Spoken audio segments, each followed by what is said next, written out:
हाय नमस्कार, मैं अभिनय आप सबका अभिनय में इस पे स्वागत करता हूं। कैसे हैं दोस्तों? उम्मीद करते हैं कि अच्छे होंगे। मेरा नाम अभिनय शर्मा है और मैं 2017 से YouTube पे लगातार पढ़ा रहा हूं, मैथ्स पढ़ाता हूं। और पिछले कुछ दिनों में आपने मुझे देखा होगा कि जो भी एग्जाम सिस्टम में अनफेयरनेस है उसके खिलाफ मैं लगातार लड़ाई लड़ रहा हूं। और मैंने बहुत सारी लड़ाइयां लड़ी हैं और जीती भी हैं, लेकिन पिछले कुछ दिनों में जो लड़ाई लड़ी गई उसमें बहुत अलग अलग तरीके से अलग अलग लोगों द्वारा नीचा दिखाया गया। और अभी ये वक्त वाकई में बहुत क्रूशियल है। जैसा कि मैं आप सबको बताना चाहता हूं कि हमारे टीचर्स ग्रुप में अलग अलग तरीके से लोगों ने अपने अपने अलग अलग विचार रखे और सबने अपना बेस्ट दिया और ये कहा कि अब ये वाली लड़ाई हम खुद लड़ना चाहते हैं या हम दो लोग लड़ना चाहते हैं। तो हमने उस चीज का वेलकम किया कि ठीक है, अगर ये आप लड़ना चाहते हैं। जैसा कि आपने वीडियोज के अंदर भी सुना होगा कि आदित्य रंजन सर ने ये बोला कि हम आरडब्ल्यू के साथ मिलकर लड़ाई लड़ना चाहते हैं और हम ये लड़ाई गलत दिशा में चली गई है। जिन लोगों पे हमने भरोसा किया उन्होंने ठीक नहीं किया। ये सारी चीजें आपने देखी होंगी और सब अपने अपने अंदाज में फिर ये डिसाइड हुआ कि आप लड़ लीजिए। और ग्रुप में ये आया भी था कि 23 अगस्त से 26 अगस्त के बीच की परमिशन रामलीला ग्राउंड में बच्चों को आंदोलन करने की भी मिली है, क्योंकि जिस हिसाब से आपके सामने चीजें आपने देखी हैं कि रिमोट एक्सेस हो रहा है और किस तरीके से सीट्स बेची जा रही हैं। आपने यहाँ तक सुना होगा कि 90% सीटें अगर बेची जा रही हैं। तो मैं भी आप सबसे पूछना चाहता हूँ कि हमारे पढ़ाने की सार्थकता क्या है अगर आपको नौकरी ही ना मिले तो? हमारा उद्देश्य ये नहीं है। अगर ये बात साबित हो जाती है और पूरी तरीके से बाहर निकल के आ जाती है तो मैं सच बता रहा हूं कि मैं उस दिन पढ़ाना छोड़ दूंगा। मेरे पढ़ाने के मायने खत्म हो जाते हैं अगर ऐसा हो रहा है। तो मेरी बाकी और शिक्षकों से भी ये गुजारिश है कि अगर आप ये लड़ाई लड़ रहे थे अपने अंदाज में तो आप इसे कंटिन्यू करिए। हम जिस तरीके से लड़ पाएंगे, जो कर पाएंगे, हम अपना कर रहे हैं। और अगर आपको हमारे किसी भी मोड़ पे किसी भी तरीके के साथ की जरूरत है तो हम तैयार है। मैं तो आज इंतजार भी कर रहा था कि अगर आज वीडियो बनानी पड़ेगी इसके लिए तो जरूर वीडियो बनाएंगे। क्योंकि अगर इन्हीं हालातों में सीजीएल होता है, जिन हालातों में एसएससी फेज एक्स और स्टेनो का एग्जाम हुआ है, तो ये समझ लीजिए कि लाखें बच्चों के भविष्य पे ऐसी तैसी हो जानी है। बहुत बुरे हालात होने वाले हैं अगर इन्हीं हालातों में सीजीएल हो रहा है तो मैं तो चाहूंगा कि इस चीज को आगे बढ़ाया जाए और हम आगे खड़े होके, पीछे खड़े होके, बीच में खड़े होके, साइड में खड़े होके, जिस दर भी खड़े होके उस चीज का हिस्सा बनेंगे तो अपने आप को बहुत सौभाग्यशाली समझेंगे। तो मैं अलग अलग पर्सनल मैसेजेस पे भी टीचर से गुजारिश कर रहा हूँ, ग्रुप में भी गुजारिश कर रहा हूँ और मैंने यूट्यूब पे भी इसलिए बोला ताकि आप अपने शिक्षकों को जाके बोलें कि क्या हुआ और क्या हो रहा है आगे। What the next plan, next plan क्या है ये पता चले एटलीस्ट। वरना हमारे आपके पढ़ाने का कोई मतलब नहीं है, ना ही आपके पढ़ने की कोई सार्थकता है, ना ही हमारे पढ़ने की कोई सार्थकता है।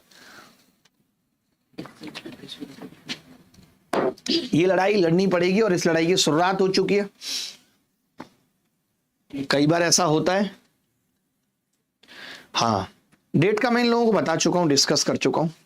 तो चलिए शुरू करते हैं आज की क्लास। मॉक 2 में आप सबका स्वागत है।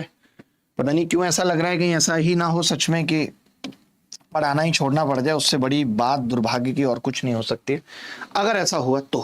क्योंकि ये तो मान के चलिए कि सरकार और आयोग और एजेंसियां मिल करके आपके भविष्य के साथ कारोबार कर रही हैं और ये एकदम 100% सच बात है। करप्शन की जड़ें इतनी गहरी हो गई हैं कि आप सोच नहीं सकते। सब लिप्त है।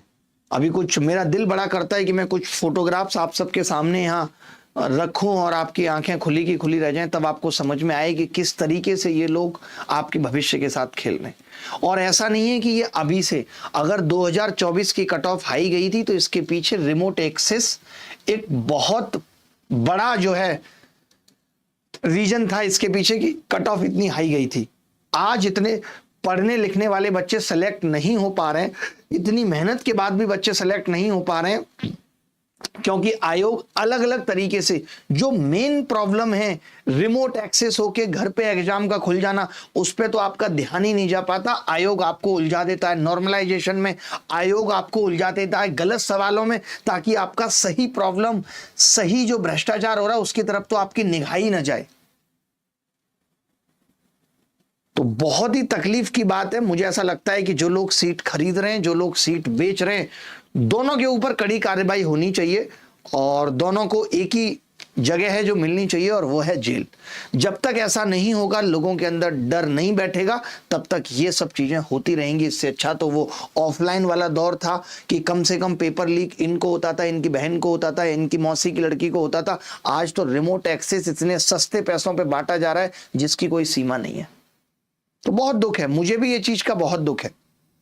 और ये लड़ाई आप लोगों के लिए लड़ना बहुत जरूरी था, बहुत जरूरी है, और तब तक चलती रहनी चाहिए जब तक कि ये सब चीजें ठीक ना हो जाएं। आज आप देखते होंगे कि कितने डिपार्टमेंट ऐसे हैं जहां फाइनल डॉक्यूमेंट वेरिफिकेशन होने के बाद डिपार्टमेंट ज्वाइनिंग नहीं दे रहा है।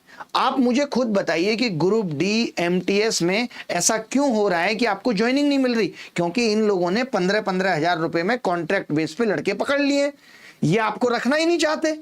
अगर आपको रखना नहीं चाहते तो भैया आपने फॉर्म क्यों निकाला था? यूपी की जनसंख्या लगातार बढ़ रही है, और क्या यूपी में क्राइम रोकने के लिए, व्यवस्था बनाए रखने के लिए पुलिस की जरूरत नहीं होती होगी? तो क्यों और पुलिस नहीं आ रही है हर साल? हर साल लोग रिटायर हो रहे होंगे, बड़े बड़े अधिकारी आपको पता भी चल जाते हैं। आज डीजीपी साहब हटे, नए डीजीपी साहब आए, तो क्या पुलिस वाले रिटायर नहीं हो रहे होंगे? और अगर रिटायर हो रहे हैं तो क्या अब जनसंख्या बढ़ने के साथ पुलिस कम की जरूरत पड़ रही है? नहीं। तो आखिर वो भर्तियां कहां जा रही हैं जो 2-2 3-3 साल बाद आ रही हैं? आप बताइए मुझे। हम और आप तो ये सोचते हैं कि भर्ती आ नहीं रही। भर्ती की जरूरत तो हर साल पड़ रही होगी।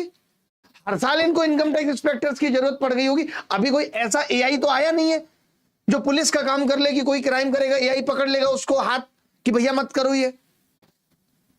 तो ये सिस्टम कितना गहरा हो गया है, इसकी जड़ें कितनी गहरी हो गई हैं, आप नहीं सोच सकते। और जो लोग इसके बचाव में आ रहे हैं, आपने देखा कि जब नीट के एग्जाम पे उंगली उठी तो प्रधान साहब कैसे आके, शिक्षा मंत्री साहब सबसे पहले आके बोले कि कुछ भी नहीं हुआ है, लोग ऐसे ही चिल्ला रहे हैं। कौन है ये लोग जो आयोगों का बचाव करने आ जा रहे हैं? इन सब की मिली भगत है भाई। ये सब देश के युवा, उनके भविष्य, उनके सपनों को बेच डाला इन लोगों ने। आज हम लाख कहते रहे मोदी जी बहुत अच्छे, मोदी जी बहुत अच्छे, अरे खाक मोदी जी अच्छे। अगर आज बाईजूस बर्बाद हुआ है तो ऐसा नहीं है कि सीईओ बहुत अच्छा था, उसकी इथिकल वैल्यू बहुत अच्छी थी, लेकिन वो टीम नहीं बना पाया अच्छी।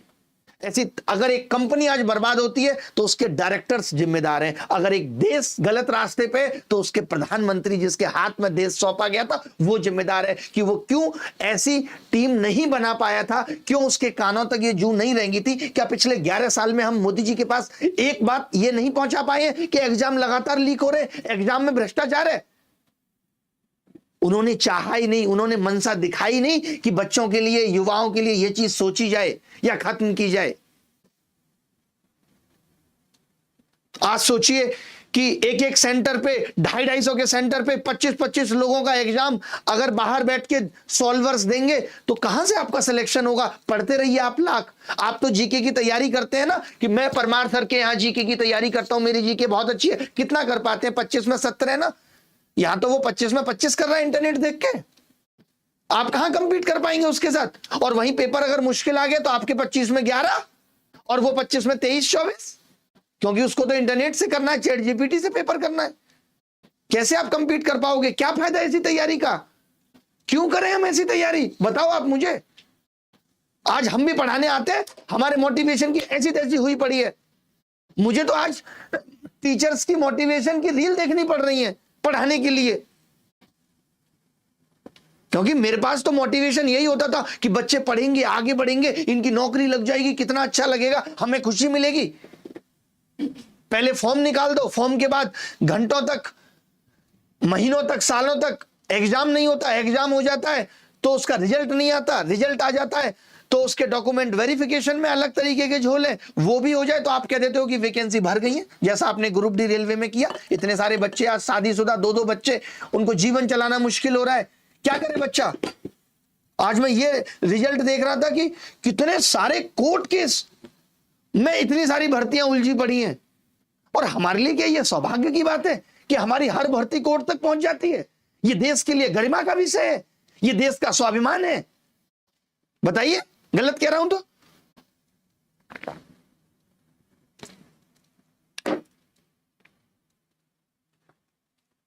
मन करता है कि इनको उखाड़ के फेंक दो यार, इतना बर्बाद कर दिया सब। ऑफलाइन था एग्जाम, ऑनलाइन लेके आएंगे, सब कुछ ठीक कर देंगे, ऑनलाइन में करप्शन कम होगा। रास्ते ढूंढ लिए। अब एक सेंटर वाले को मैं जब पूछता हूं तो वो कहता है कि जी मुझे एग्जाम कराने का 20,000 रुपए भी नहीं मिलता पर डे का, वो भी 7 महीने बाद मिलता है। तो मेरी तो कमाई यही है। उसने कमाई के रास्ते ढूंढ लिए। आप जिस चीज को जितना मुश्किल करोगे वो उसी चीज के कमाई के रास्ते ढूंढ लेगा। आपने बेरोजगारी को इतना बड़ा मुद्दा बना दिया, आपने नौकरी को इतनी बड़ी चीज बना दी कि लोग खरीदने लग गए। और जब नौकरी खरीदनी है तो खुल के बेचिए भैया। फॉर्म भरवाने का नाटक क्यों, एग्जाम करने का नाटक क्यों, खुल के नौकरी बेचिए। फिर हम कहते हैं देश सुरक्षित हाथों में है। कमाल की चौकीदारी की साहब ने। मैं क्लियर बोल रहा हूं, अगर यही हाल रहा मोदी जी, अगर मेरी आवाज आप तक पहुंच रही है तो मैं भी छोड़ दूंगा पढ़ाना। हम बच्चों से भी एग्जाम बॉयकॉट करा देंगे। सबके आधार कार्ड में नाम बेरोजगार लिखा देंगे। सबका टाइटल शर्मा, पांडे, द्विवेदी, वर्मा और जो है गंगवार होगा ही नहीं, अग्रवाल, सबके में होगा बेरोजगार बेरोजगार बेरोजगार। और क्या करेगा आदमी? मजबूर कर रहे हो आप। पूरा सिस्टम बर्बाद करके फेंक दिया बदतमीजों ने। सवाल करते फटाफट से, 25 मन बिल्कुल भी नहीं है पढ़ाने का। मूल राशि और 4 वर्षों के लिए साधारण ब्याज पर जमा की गई कुल राशि 2:3 के अनुपात में है तो चक्रवृद्धि ब्याज ज्ञात कीजिए और 20,000 रुपए 2 वर्ष के लिए उस दर पर जमा किया जाता है। मैं बहुत फ्रस्ट्रेट हो गया हूं, मैं आपको बता नहीं सकता हूं। मेरा दिल पूरी तरीके से टूट गया है। मैं ऐसी चीजें आपके सामने एज ए प्रूफ दिखाऊं और ये बताऊं कि ऐसा हो रहा है। जो मैं कह रहा हूं ये सब सच है। इस रिमोट एक्सेस ने बच्चों का भविष्य बर्बाद कर दिया। हम ये सोचते थे कि यार इतनी हाई कट ऑफ गई है, इतनी हाई कट ऑफ गई है, इतनी हाई कट ऑफ, शायद बच्चों को और पढ़ने की जरूरत है। और उसके बीच में से आके 2 शिक्षक कह देते थे 120, तो आंख बंद करके आ जाते हैं, तुक्के से आ जाते हैं। अब समझ में आ रहा है कैसे आ जाते हैं। रिमोट एक्सेस करो भाई, रिमोट एक्सेस। आप बताओ, आप उस रिमोट एक्सेस वाले बंदे से कहां कंपीट कर पाओगे? और सोचिए ये हाल तब है नताशा, जब सेंटर पे एक एसएससी का बंदा रहता है, वो पर बच्चा 10,000 में बिक रहा है।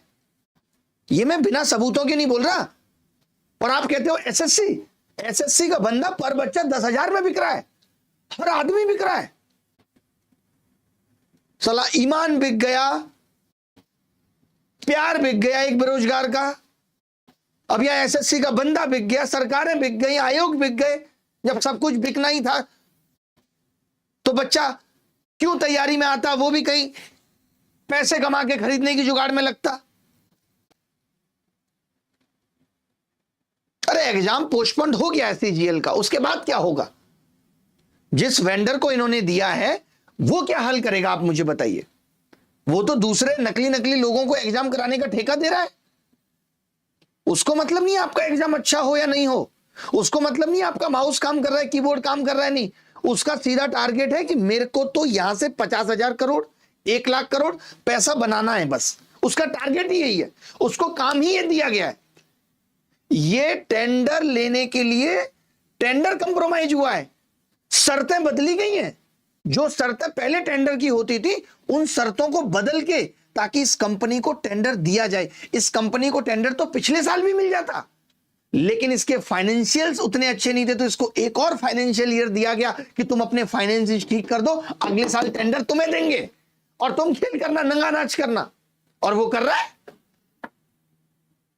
एसएससी को 1 रुपए की शर्म चेयरमैन की आंखों में आपको दिखी हो कि 59,600 बच्चों को इनको री एग्जाम कराना पड़ रहा है, और ये उसके बावजूद भी उस कंपनी के साथ कंटिन्यू कर रहे हैं कि सीजीएल भी इससे कराएंगे। इसका एक ही समाधान है, मैं आपको बता दूं, टीसीएस के भी केवल वही सेंटर ठीक थे जो उनके खुद के थे, क्योंकि उनको डर था कि ये बात हम पे आ जाएगी। जो सेंटर वो भी खरीदते थे ना, उनमें भी तमाम तरीके का झोल था। ऐसा नहीं कि सारे सेंटर बदल गए, बहुत सारे सेंटर तो वही है जो पहले टीसीएस के अंडर काम करते थे, काम मतलब स्कैम करते थे, आज वो एडिक्विटी के अंडर स्कैम कर रहे हैं। तो ये तो एसएससी को देखना था। आज हम डिजिटल इंडिया की बात करते हैं, आज हम उस दौर की बात करते हैं कि हम झट से पकड़ लेंगे कौन गलत कर रहा है। चुनाव आयोग झट से पकड़ लेता है वोट चोरी हुई या नहीं हुई, और यहां एग्जाम चोरी हो जा रहा है, उसको पकड़ने का इनके पास कोई टूल नहीं है। ये नहीं बता सकते कि 2023 में कितने बच्चों का रिमोट एक्सेस बाहर हुआ था। ये नहीं बता सकते कितने बच्चों का रिमोट एक्सेस 2024 में हुआ था जिनको नौकरी मिली है। इनके पास लिस्ट, ये दिखाए कितने बच्चों का हुआ था। टीसीएस कभी ये लिस्ट नहीं देगी। क्यों देगी? क्योंकि उसको पता है उससे उसकी इमेज पर धब्बा पड़ेगा कि इनके सेंटर्स पर रिमोट एक्सेस हुआ था और हुआ है। मैं तो हलफनामे को मांगते हैं ना, ये एफिडेविट पे लिख के दे सकता हूं रोल नंबर्स के साथ। बताओ तुम।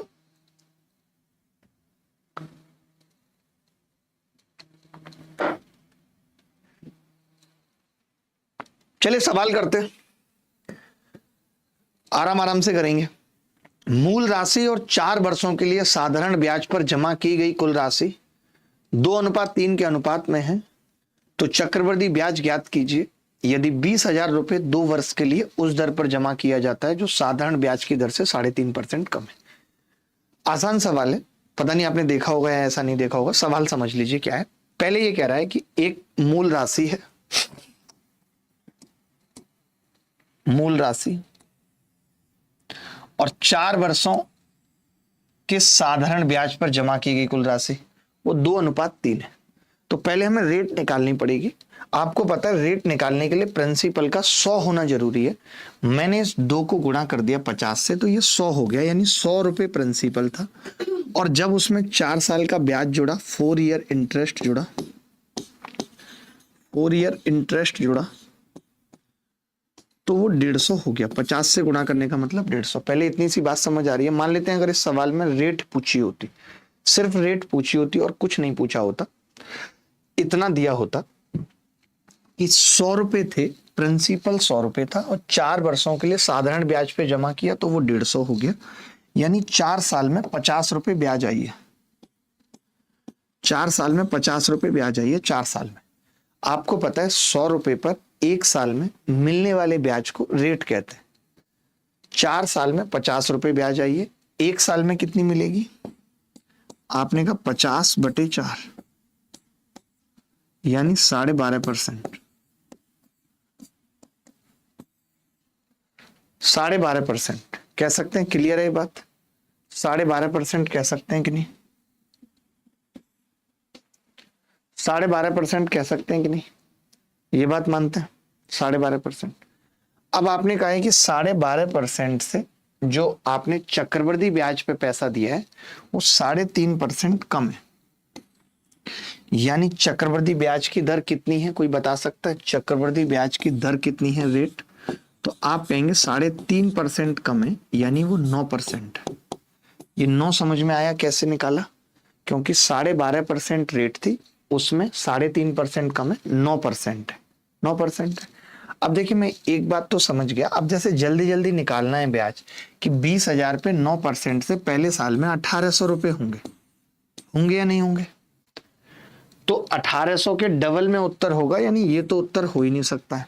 ठीक है, आपने कहा कि जी अगले साल भी 1800 मिलेंगे, लेकिन 1800 का 9% और मिलेगा, 18×9 162। तो मैं ये भी समझ गया कि लास्ट 2 डिजिट 62 होंगे और वो एक ही ऑप्शन में है। तो 2 साल में जो ब्याज मिलेगा वो मिलेगा 3762 रुपए। क्या ये मुश्किल था? 1% भी मुश्किल नहीं था। 1% भी मुश्किल नहीं था। अगर ये प्रॉब्लम इस साल भी नहीं सही हो पाई और इस साल भी यही हाल रहा, बच्चों का सिलेक्शन भी नहीं हुआ, यही सब दिक्कतें आई, तो ये मेरा आखिरी साल होगा पढ़ाते हुए। मैं एसएससी के लिए बिल्कुल नहीं पढ़ाऊंगा। कुछ भी करना पड़ेगा मैं वो और करूंगा। बहुत सारी चीजें हैं, मैं कैट के लिए पढ़ा सकता हूं, मैं आईआईटी के लिए पढ़ा सकता हूं, मैं ये सब नहीं पढ़ाऊंगा। ये सब सुन के हमें अब लोग कहते भी बहुत हैं 12th लेवल का पढ़ाते हैं। 12th लेवल का पढ़ा पढ़ा के हमने उन लोगों को सेलेक्ट कराया था, उन बच्चों को सेलेक्ट कराया था जो आज शायद ही ऐसा कोई डिपार्टमेंट हो जिसमें ना हो, हर जगह है। ये सवाल सबको समझ आ गया। अगला सवाल बड़ा प्यारा है, देखते हैं कौन बच्चा इस सवाल को कर पाएगा। कि 72 से विभाज्य एक 12 अंकीय संख्या, एक 12 डिजिट नंबर है जो 72 से पूरी तरह कटता है और उसमें सिर्फ 4 है और 6 है, सिर्फ 4 और 6 है। Find the number of 6 in the largest possible such number. यानी ये कहना चाह रहा है कि 72 से कटने वाली एक 12 अंकियों की संख्या में केवल 4 और 6 हैं। ऐसी सबसे बड़ी संभावित संख्या में 6 की संख्या ज्ञात कीजिए, क्या होगी? 6 कितने हो सकते हैं उसमें? सबसे बड़ी संख्या चाहिए।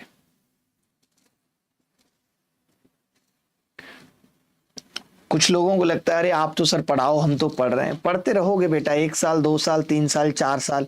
अभी नए नए आए हैं ना, तो नए नए बच्चे में बड़ा जोश होता है, अरे कुछ भी होगा, मैं तो एक सीट निकाल ही लूंगा। अभी ठहरो तो सही इनके साथ, 2-3 साल ठहरो, फिर पता चलेगा दाल आटे का भाव। बेटे ऐसी ऐसी जगह से पसीने आ जाते हैं तैयारी के दौरान, 3-4 साल तक, जब समझ में नहीं आता मेरा क्यों नहीं हो रहा।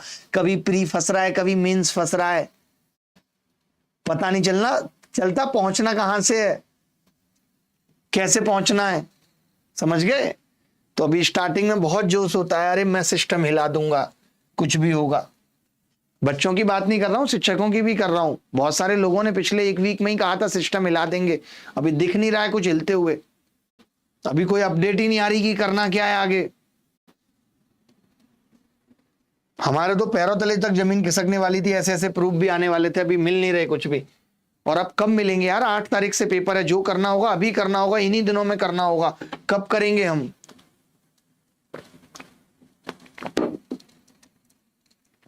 बहत्तर से विभाज्य 12 अंकीय संख्या में केवल 4 और 6 है, ऐसी सबसे बड़ी संभावित संख्या। देखिए यहां पे क्या है ना, मैं ये कह रहा हूं, मैं अगर ये मान लूं कि जो 6 है, इसने 6 की संख्या पूछी है, वो के है, समझाने के लिए। जैसे कल को अभी कोई और मुश्किल सवाल भी आ गया, जैसे आप शायद हिट एंड ट्रायल लगा रहे होगे, हिट एंड ट्रायल की जरूरत नहीं है, पहले तरीका समझो। मान लेते हैं कि ये के है, अब टोटल 12 अंक हैं, तो जो 4 बचेंगे वो 12 माइनस के बार आ जाएगा, मानते हो? 6 जो आ रहा है वो के बार आ रहा है, के बार। 4 जो आएगा वो 12 माइनस के बार आ जाएगा, मानते हो? वो के बार आएगा, वो 12 माइनस के बार आएगा, मानते हो? तो मैंने कहा कि सम ऑफ डिजिट कितना हो गया, क्योंकि अगर कोई संख्या 72 से कट रही है, इट मींस कि वो 8 से भी कट रही है और 9 से भी कट रही है। तो सम ऑफ डिजिट क्या होगा, क्योंकि 9 से कटने के लिए सम ऑफ डिजिट का 9 से कटना बहुत जरूरी है। तो मैं आपसे पूछना चाहता हूं कि सम ऑफ डिजिट क्या होगा। तो आपने कहा 6 के सिंपल प्लस 4 12 माइनस के। आपने कहा कि जी ये 2 कॉमन आ गया और ब्रैकेट में आ गया के प्लस 24। तो मैं ये जानता हूं कि ये संख्या अगर 9 से कटेगी तो सम ऑफ डिजिट 9 से कटना चाहिए। तो मैं के को क्या ले सकता हूं? तो आपने कहा एक तो आप के को 3 ले सकते हो, 9 से कटने के लिए आप 12 ले सकते हो। अब आपने कहा कि के का 3 लेने का मतलब है कि 6 3 बार आया है या फिर 6 12 बार आया है। इससे ज्यादा तो ले नहीं सकते क्योंकि संख्या ही 12 अंकों की है, ज्यादा से ज्यादा 6 12 ले सकते हैं। तो मैंने कहा 12 तो ऑप्शन में भी नहीं है, 3 देखा तो मैंने उत्तर लगा दिया, क्योंकि 3 और 12 दो ही ऑप्शन थे, दो ही अपॉर्चुनिटी थी, मैंने लगा दिया। अच्छा 12 क्यों नहीं ले सकते वो भी समझ लीजिए। मान लेते हैं 12 होता, आप बताओ अगर सारे ही अंक 6 6 6 6 होते तो लास्ट में भी 6 6 6 होता। बोलो होता या नहीं? आप बोलेंगे जी ये तो 4 से नहीं कट रहा, आप बोलेंगे ये तो 4 से नहीं कट रहा, तो 8 से खाक कटेगा, संख्या 8 से कटेगी नहीं, 8 से नहीं कटेगी तो 72 से कैसे कटेगी? तो 12 तो हो ही नहीं सकती थी के की वैल्यू। आप समझ गए? मैंने कुछ भी नहीं किया, मैंने सम ऑफ डिजिट पता किया, ये मानते हुए कि के बार है 6, 6 जो है वो के बार है। अगर के बार है तो 6 के प्लस 4 12 माइनस के, तो ये आ गया जी सम ऑफ डिजिट ट्वाइस ऑफ के प्लस 24। तो मैंने कहा ऐसा क्या ले सकता हूं? तो आपने कहा ये संख्या तब कटेगी 9 से जब सम ऑफ डिजिट 9 से कटेगा, यानी कि आप 3 लो। एक बच्चा कह रहा सर पीआईएल डाल दो, मैं तो अपना काम कर ही रहा हूं, लेकिन सबका ये कहना था ना कि कोर्ट से कुछ नहीं होगा, इसके लिए एक आंदोलन ही रास्ता है। मैं तो जो मेरा काम है मैं अपना काम कर रहा हूं, एक एक नहीं 2 2 कर रहा हूं, ठीक है? मैं तो अपना काम कर रहा हूं, मुझे उसकी कोई दिक्कत नहीं है, मैं तो अपने रास्ते से लड़ ही रहा हूं जैसे भी संभव है।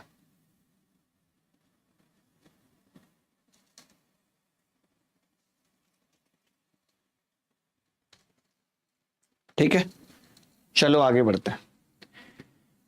एक पुस्तक को लागत मूल्य से 50% ऊपर चिन्हित किया गया। बड़ा ही प्यारा सवाल है, देखते हैं कौन बच्चा कर पाएगा। आप जब ये सब सवाल देखेंगे आपका दिल खुश हो जाएगा। जरा सवाल करिए। ये वो सवाल हैं कुछ जो आप पहली बार में पेपर में आएंगे तो समझ भी नहीं पाएंगे, आपको बार बार पढ़ना पड़ेगा। मेरा उद्देश्य यही है कि मैं आपको क्लास के अंदर कुछ नए सवाल पढ़ाऊं, जिससे आपका वो जो एक दिमाग जाम हुआ पड़ा है वो चीज ब्रेक हो, आप नए सवाल पढ़ने में कंफर्टेबल हो। ये मैं चाहता हूं। सवाल है, एक पुस्तक को लागत मूल्य से 50% ऊपर चिन्हित किया गया और M% और 10% की दो क्रमिक छूट देने के बाद बेचा गया है और 8% का लाभ भी कमाया गया है। लाभ ज्ञात करें यदि दो छूट देने के बजाय चिन्हित मूल्य क्रमिक रूप से बढ़ाया गया होता। आप शायद इसका अर्थ भी नहीं समझ पाए होगे अभी। क्या आप अर्थ समझ पाए हो? सुनील साकी का उत्तर भी आ गया। मुझे अपनी क्लास में सुनील जैसे बच्चे चाहिए जो इतनी फास्ट उत्तर बताते हैं। भगवान ऐसे और सुनील लेके आए जमीन पे। नताशा, आपको आ रही है बात समझ? आपको एक चीज लेकिन समझ में आ गई होगी, इतने दिन हमारे साथ काम करते हुए हो गए, कि आपका डिसीजन ये जरूर सही था कि आपने सरकारी नौकरी नहीं चुना। भूकंप आया क्या? नहीं, सरकारी नौकरी आपने नहीं चुना। अब आपको अपने इस डिसीजन पे रिग्रेट नहीं होगा कभी। नहीं,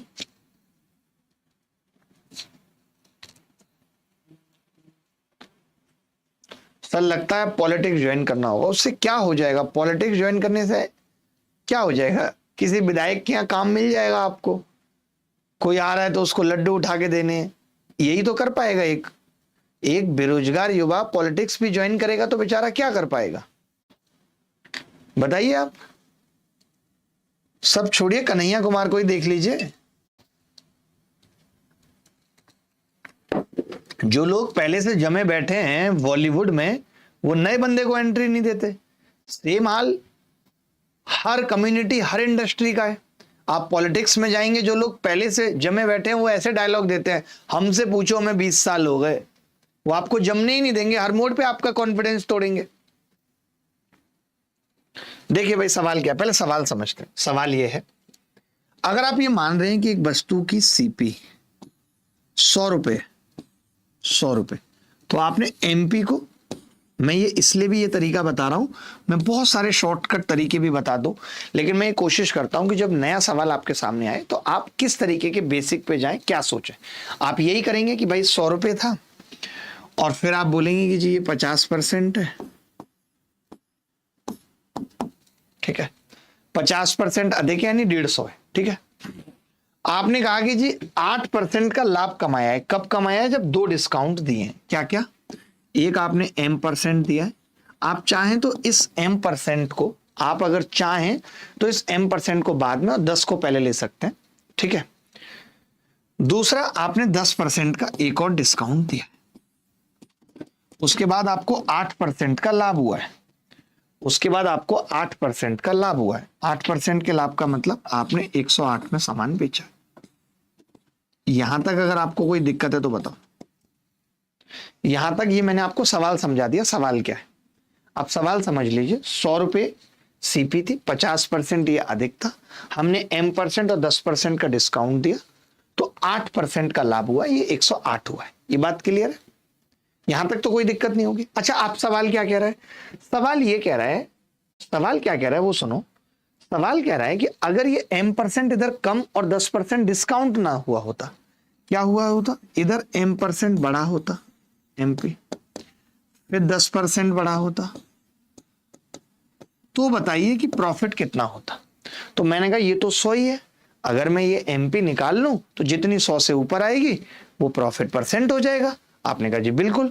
तो मैंने ना यहाँ पे ज्यादा दिमाग ना लगाते हुए बस इतना किया कि अगर ये 10% कम हुआ है, यानी अगर यहाँ 10 है तो ये 9 हुआ है, और 9 की वैल्यू अगर 108 है यानी 1 की बार है, तो यहाँ पे हम कह सकते हैं 120 होगा। ये बात मानते हैं नहीं? आप ये कि अब आपको M% निकालने की जरूरत नहीं है। आप ये देख सकते हो कि 150 पे M% कम हुआ है, यानी 30 कम हुआ है तो 120 हुआ है। तो आप सीधे यहाँ 30 बढ़ाते हुए 180 लिख दोगे, परसेंट निकालने की जरूरत नहीं है। M% कम हो के 120 यानी 30 कम, तो यहाँ 30 बढ़ गया। और जब इस पे 10% एक्स्ट्रा होगा 18, तो इसका मतलब ये 198 आ जाएगा। 18 होगा या नहीं एक्स्ट्रा? अरे 10% तो निकाल सकते हैं आसानी से 18, यानी अब 100 रुपए का सामान 198 में बिकेगा तो 98% प्रॉफिट हो जाएगी। सवाल समझ पाए, सॉल्यूशन समझ पाए? फटाफट से कमेंट करके बता दो जी, दोनों चीजें समझ पाए। बोलो। हाँ PIL डाल रहे हैं, ये नहीं PIL, ये देख सकते हो, ये लो, ये PIL, ये PIL ही है पूरी। अभी वही पढ़ रहा था मैं, ये सब पढ़ने पड़ते हैं। एक PIL है इतनी मोटी। अब मैं इसमें खुद अपना दिमाग लगाता हूं कि भाई क्या क्या चीजें हैं जो बदली जा सकती हैं, क्या क्या चीजें हैं जिनको चेंज कर सकते हैं। ये सब चीजें मुझे भी टाइम लगता है, पढ़ता भी हूं, पढ़ाना भी है, सारी चीजें करनी होती हैं। मेरे वाले प्लान में तो अभी कोई इन भी नहीं है कि कोई सपोर्ट मिल जाए किसी से, बिल्कुल भी नहीं मिल रहा है,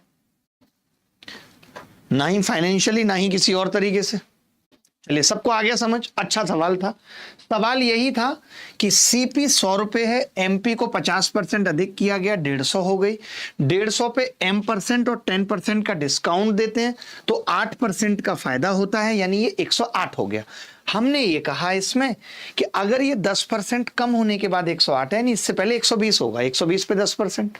फिर आपने कहा कि ये 120 है, यानी M% का मतलब 30 कम हुआ था, तो 30 इधर बढ़ा दिया हमने, 150 का 180 कर दिया। आगे बढ़े, अगला सवाल देखिए, ये भी सवाल बड़ा प्यारा है। मुझे नहीं लगता आपने कभी ऐसा सवाल किया होगा या आपको कभी ऐसा सवाल देखने को मिला होगा। बताइए। बात यह है कि हर कोई ये कह देता है कि अंत में जीत होगी, अंत में जीत होगी, बट अगर अंत ही अंत हो गया, बात यह है, हम भी यही सोचते हैं कि यार सत्य जीतेगा, सत्य जीतेगा, कब जीतेगा? बात यह है, सत्य का जीतना उतना आसान थोड़ी है। उस सत्य के जीतने में कितने सारे लोगों की जिंदगी स्वाहा हो जाएगी, उसका क्या? अब अगर ये CGL भी इस तरीके से निकल जाए तो आखिरी अटेम्प्ट वालों का क्या? कितने सारे लोगों के सपने स्वाहा हो गए 2024 में जो आखिरी अटेम्प्ट में थे, कितनों के 2023 में, और अब 2025 भी इसी तरीके से निकल जाए तो निकलता ही रहेगा। सरकार तो ये सोचती है, आयोग तो ये सोचता ही है कि भैया ऐसा है, चुपचाप बैठे रहो, सुनते रहो, कुछ भी चिल्लाएं ये लोग, बंद कर देंगे। आप बताइए, जब निर्भया हत्याकांड हुआ था, मैडम आप कितने साल की थी तब? आपको याद है? आप 11-12 साल की होंगे। आपको पता है पूरा देश में आग जलने लगी थी, लोगों ने कैंडल मार्च निकाले थे, पीछे पड़ गए थे लोग, सरकारें डर गई थी। हालत ये हो गई थी कि जिस निर्भया का ये कहा जाता है कि अंतिम सांस यहीं उसने ली थी, उसके बावजूद भी सरकारों ने सिंगापुर भेजा कि हम इलाज करा रहे, बचा लेंगे उसे। इतना डर था सरकारों के अंदर। आज देखो मनीषा जैसे कितने हत्याकांड हो जा रहे, जनता तो मोबाइल में बिजी है, उसको मतलब नहीं है कौन आ रहा है किसके लिए आज लड़ने। ना सरकार को चिंता है कि कोई मर गया, ना लोगों को चिंता है कि हमारे बीच में से कोई चला गया। आज फर्क किसको पड़ रहा है? कितना बदल गया भारत, नहीं? अन्ना जी से भी शिकायत है कि कहां गए अन्ना तुम? एक दौर में सुनते थे अन्ना की तमन्ना है करप्शन मिट जाए, चाहे मेरी जान जाए, चाहे मेरा घर जाए।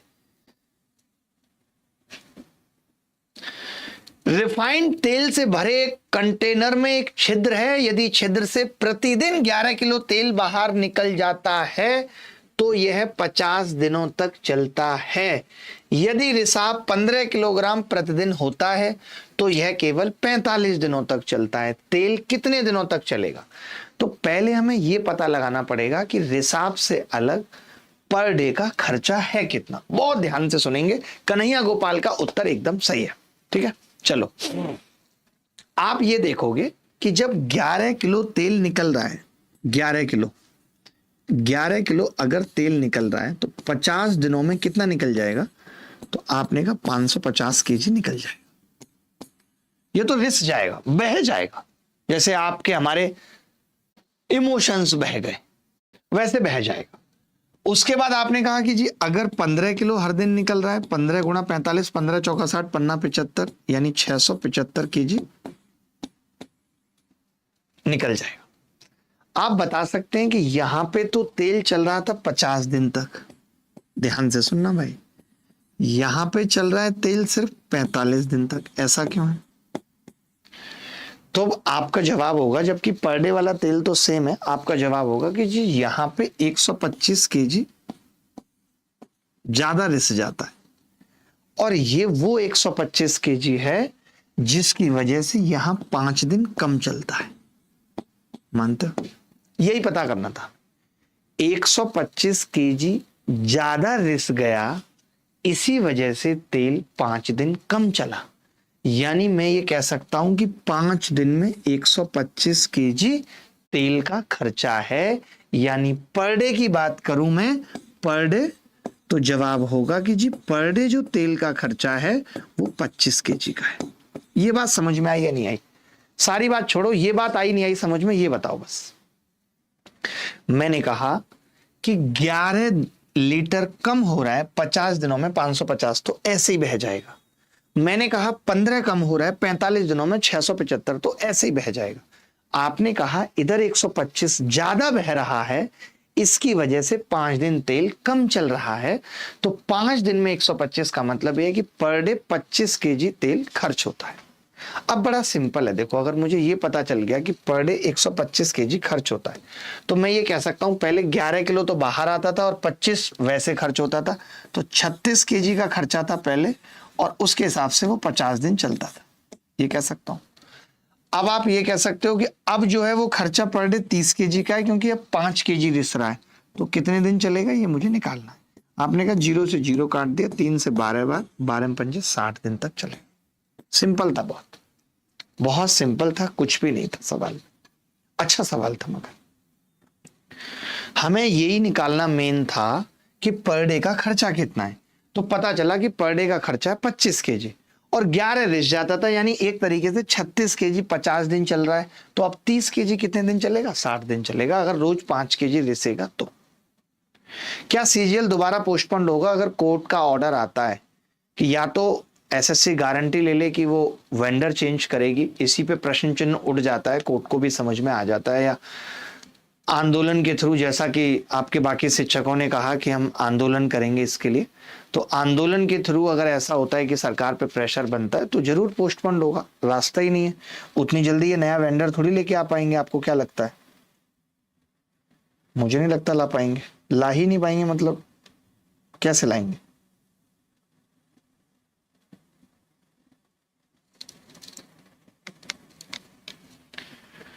आपको समझ आ रहा है?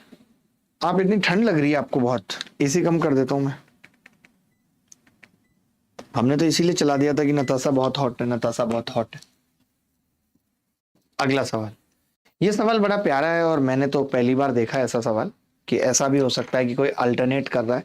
समझ में नहीं आती हैं ऐसी बातें। जैसे ये क्या कह रहा है, अकेले काम करते हैं, ए एक काम ए दिन में, बी दिन में, वे बारी बारी से काम करते हैं और हर एक 2 दिन का काम करता है।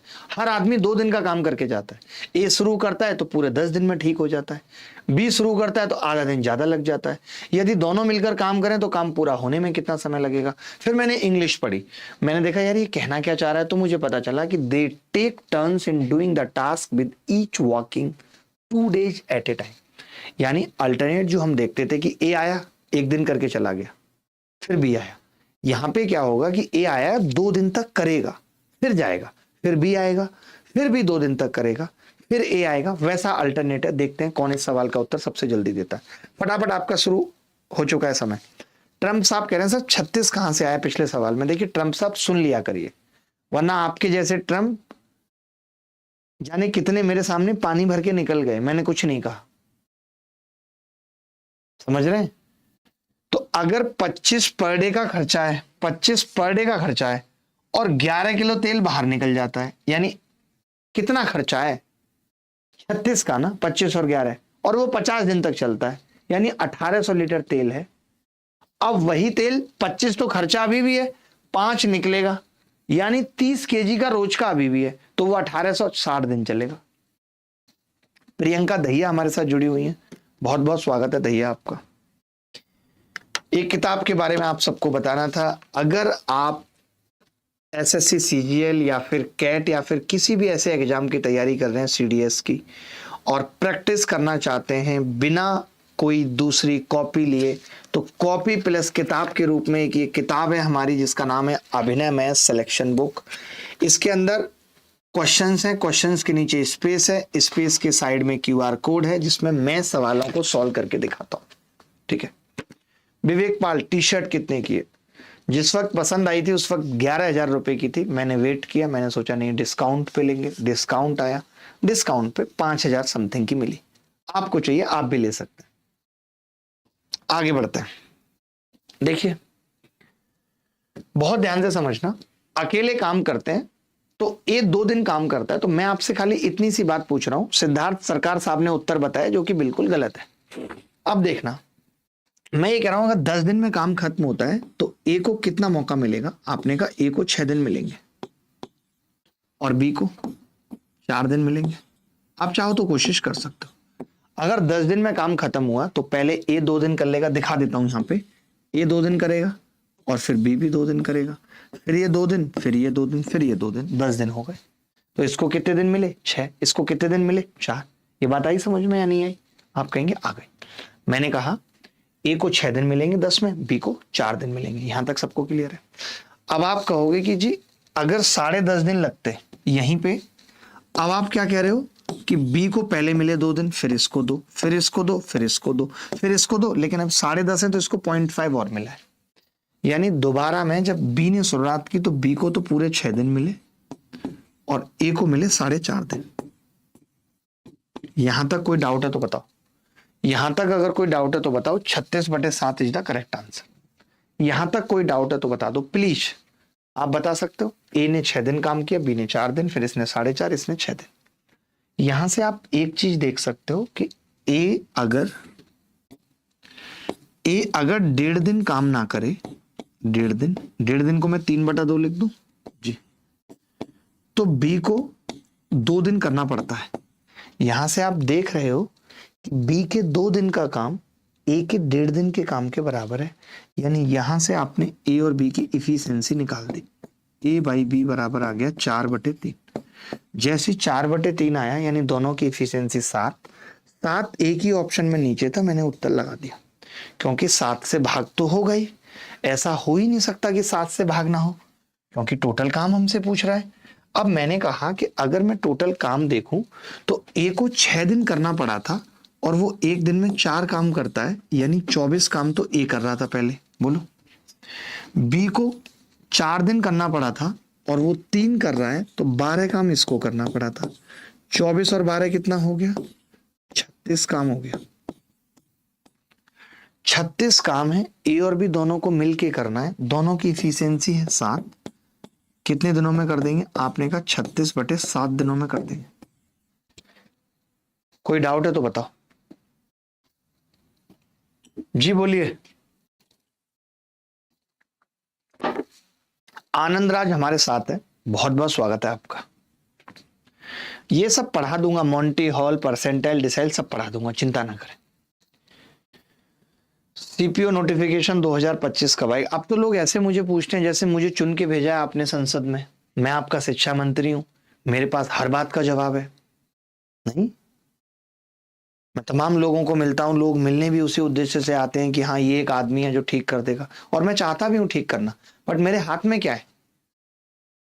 मेरे हाथ में है कि मैं कोर्ट में उनका साथ दे सकता हूं, कोर्ट की एक प्लानिंग बना सकता हूं, थोड़ा बहुत फाइनेंशियली जो मेरा बस है वो मैं मदद कर सकता हूं। बट मैं भी वो कितने लोगों की कर पाऊंगा? बात तो ये है, मैं तो ये चाहता हूं कि सरकार मुझे सिर्फ एक channel they they. Channel in the sense मुझे बता दे कि ये समस्या आती है तो आपको इस मंत्री से, आपको किसी अधिकारी से मिलने के लिए सिर्फ एक एप्लीकेशन लगाने की जरूरत है और ये 24 घंटे में आपको मिलेंगे।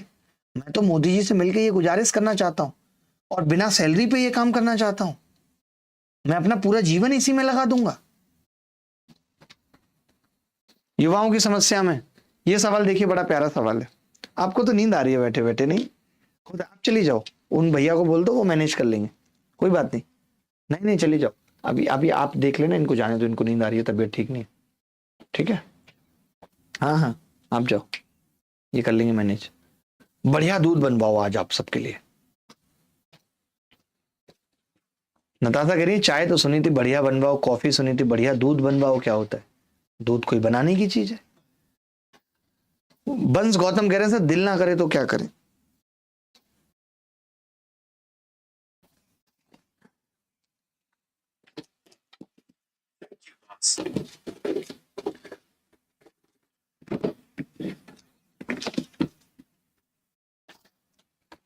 आगे बढ़ते हैं।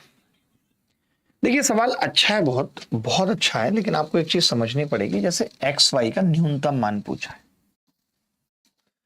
मैं ये कह रहा हूं अगर मेरे से एक्स वाई का मैक्सिमम मान पूछा होता, दो चीजों का मल्टीप्लीकेशन जब मैक्सिमम हो तो वो तब होता है जब एक्स बराबर वाई हो। ये चीज आपको पता होगी।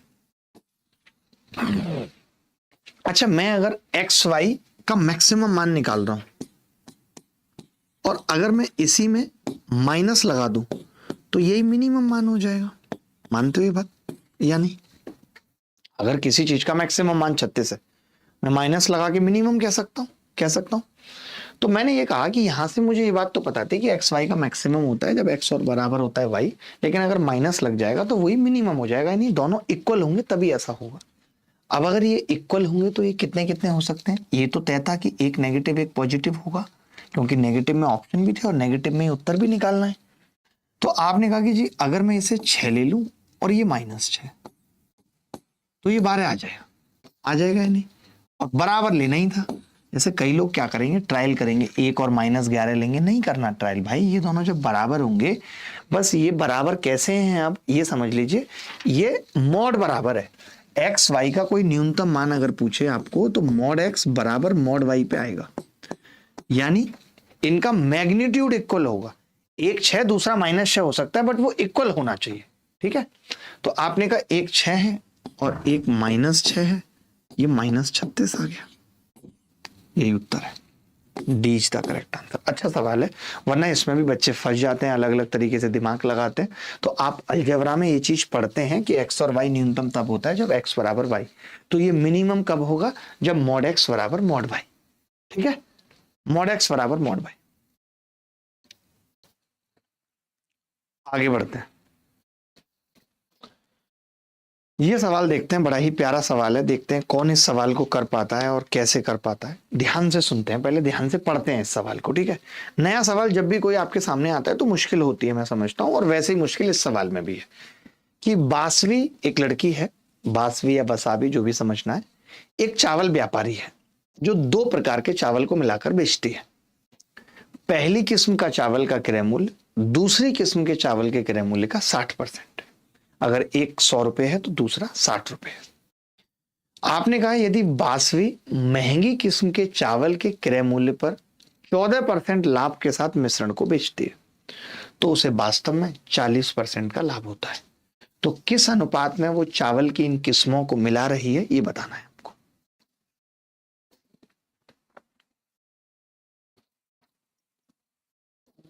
एक बच्चा बार बार एक ही बात लिख रहा है कि सर सुप्रीम कोर्ट के कुत्तों वाले बयान पे कुछ बोलिए। देखिए मैंने बहुत ज्यादा तो पढ़ा नहीं है, बट हाँ मैं इस चीज के जरूर फेवर में हूं। आज हम सब लोग गाय को माता मानते हैं और हम सब लोग गाय की सुरक्षा के लिए लगातार सरकार से ये गुजारिश भी करते हैं और उन लोगों को अप्रिशिएट करते हैं जो गौशाला चला रहे हैं। मानते हैं कि नहीं? हम लोग खुद नहीं चाहते कि गौ माता रोड पे घूमे, कभी एक्सीडेंट हो जाता है, किसी की चोट लग जाती है, और हम सब ये सोचते हैं कि गौ माता गौशाला में रहें, और उसके लिए तमाम लोग ऐसा कर भी रहे हैं। तमाम बाबा भी ऐसी बहुत सारी गौशालाएं चला रहे हैं, लोग दान पुण्य भी करते हैं कि भाई गौशाला के लिए दान दे दिया। तो मैं ये कह रहा था कि क्या ये प्रेम आपका कुत्तों के लिए कहाँ चला जाता है, डॉग्स के लिए कहाँ चला जाता है? आज डॉग्स लवर ये चाहते हैं कि डॉग रोड पे घूमते रहें। ये तो दोगलापन हुआ ना। आपको पता है कितने सारे कुत्ते एक्सीडेंट में मारे जाते हैं? अगर आप वास्तव में डॉग लवर हैं तो आपको सुप्रीम कोर्ट के इस आदेश का अप्रिशिएशन करना चाहिए, जहां पे ये कहा गया है कि कुत्तों को लिए भी इस तरीके की जगह बनाई जाएंगी जैसे गाय के लिए बनाई जाती हैं। गौशालाएं वैसे कुत्ता शालाएं खोली जाएंगी जहां पे सारे कुत्ते एक जगह रहेंगे, हैं? वही शेल्टर होम खोले जाएंगे। इसमें क्या आपत्ति है लोगों को? मैं तो बिल्कुल इस बात से सहमत हूं। आज आपको पता है कौन जिम्मेदारी ले रहा है कि गली के 5 कुत्तों में 3 भूखे हैं? आज है किसी के पास इतनी हिम्मत जिम्मेदारी ले ले?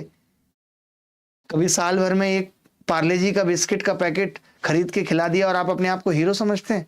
अगर सरकार इस चीज की जिम्मेदारी ले रही है कि ऐसे कुत्तों को शेल्टर होम में रखेगी तो इसमें आपत्ति क्या है? ये तो बहुत अच्छा डिसीजन है कि कुत्तों को भी इज्जत मिलनी चाहिए।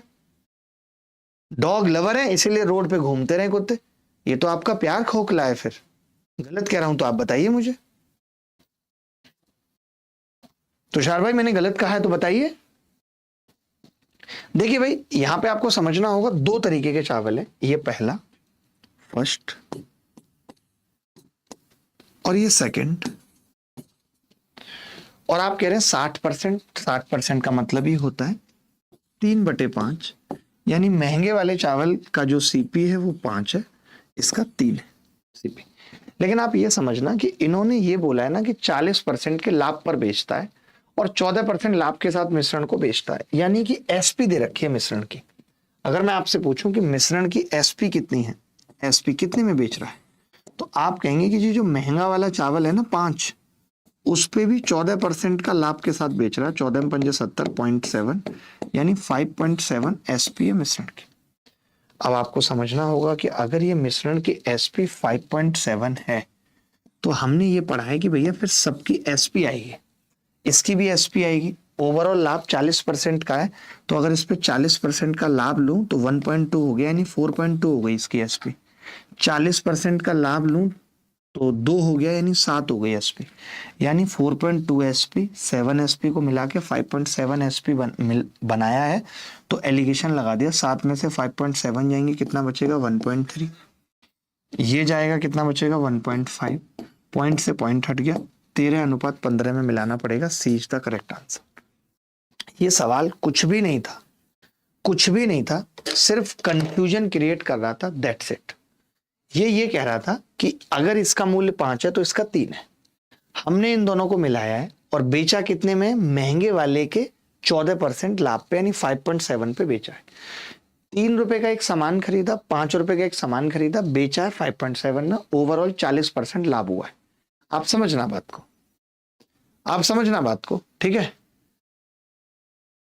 तो अब क्या हुआ, हमें क्या चाहिए था, हमने कहा कि भैया अगर यहां एसपी है तो यहां भी एसपी, यहां भी एसपी चाहिए, बस बात खत्म हो गई। आपको कैसे कांटेक्ट कर सकते हैं, कर लीजिएगा। ये सवाल देखिएगा, 8वां सवाल, फटाफट फटाफट करते हैं, जल्दी जल्दी करते हैं। और एक आयताकार कमरे के फर्श की विमाएं 4:3 के अनुपात में है, और जब लंबाई 12 मीटर कम हो जाती है और चौड़ाई 5 मीटर बढ़ जाती है तो अनुपात 4:5 हो जाता है। अब कमरे की चारों दीवारों का क्षेत्रफल ज्ञात कीजिए यदि ऊंचाई 10 मीटर है। कितना प्यारा सवाल है, देखते हैं कौन कर पाएगा। देखिए ये आपको भी करने पड़ेंगे सवाल, ऐसा नहीं हो सकता कि सिर्फ मैं करता रहूं, आपको भी सवाल करने पड़ेंगे। पता है हम जितना बोलते हैं ना वो वास्तव में वो है नहीं। आज चाहे कोई कितना भी चिल्ला ले, कोई कितना भी ये कह दे, आज लोग आपसे बहुत कहेंगे कि लोग गाय के प्रति बहुत प्रेम रखते हैं, लेकिन इन सब की सच्चाई कुछ परसेंट भी नहीं है। आज हर कोई ये चाहता है कि उसके घर के सामने आकर गाय खड़ी हो जाए तो वो एक रोटी खिला के उसे तुरंत भगाना चाहता है कि गोबर ना कर दे। ये उन लोगों की बात कर रहा हूं जो कहते हैं कि गाय हमारी माता है। कभी आज हम लोगों को ये कहने की जरूरत नहीं पड़ी कि भैंस रोड पे घूम रही है। आपने कभी सुना है कि भैंस को लोगों ने रोड पे छोड़ दिया हो? क्योंकि लोग बहुत मतलबी हैं। गाय दूध देना बंद करती है, लोग रोड पे छोड़ देते हैं, भैंस को कोई भी नहीं करता है। तो लोग यहाँ मतलब से रिश्ते रख रहे हैं, चाहे वो गाय से हो, चाहे भैंस से हो, चाहे आपकी महिला मित्र है, सब मतलब के रिश्ते हैं। अगर सच में किसी से फायदा मिल रहा है तो उसका साथ कोई नहीं छोड़ रहा है। आज अगर गाय रोड पे है तो हमने उनका साथ छोड़ा है, और उन लोगों ने छोड़ा है जो ये कहते हैं कि गाय हमारी माता है और गाय के प्रति हमारा प्रेम है।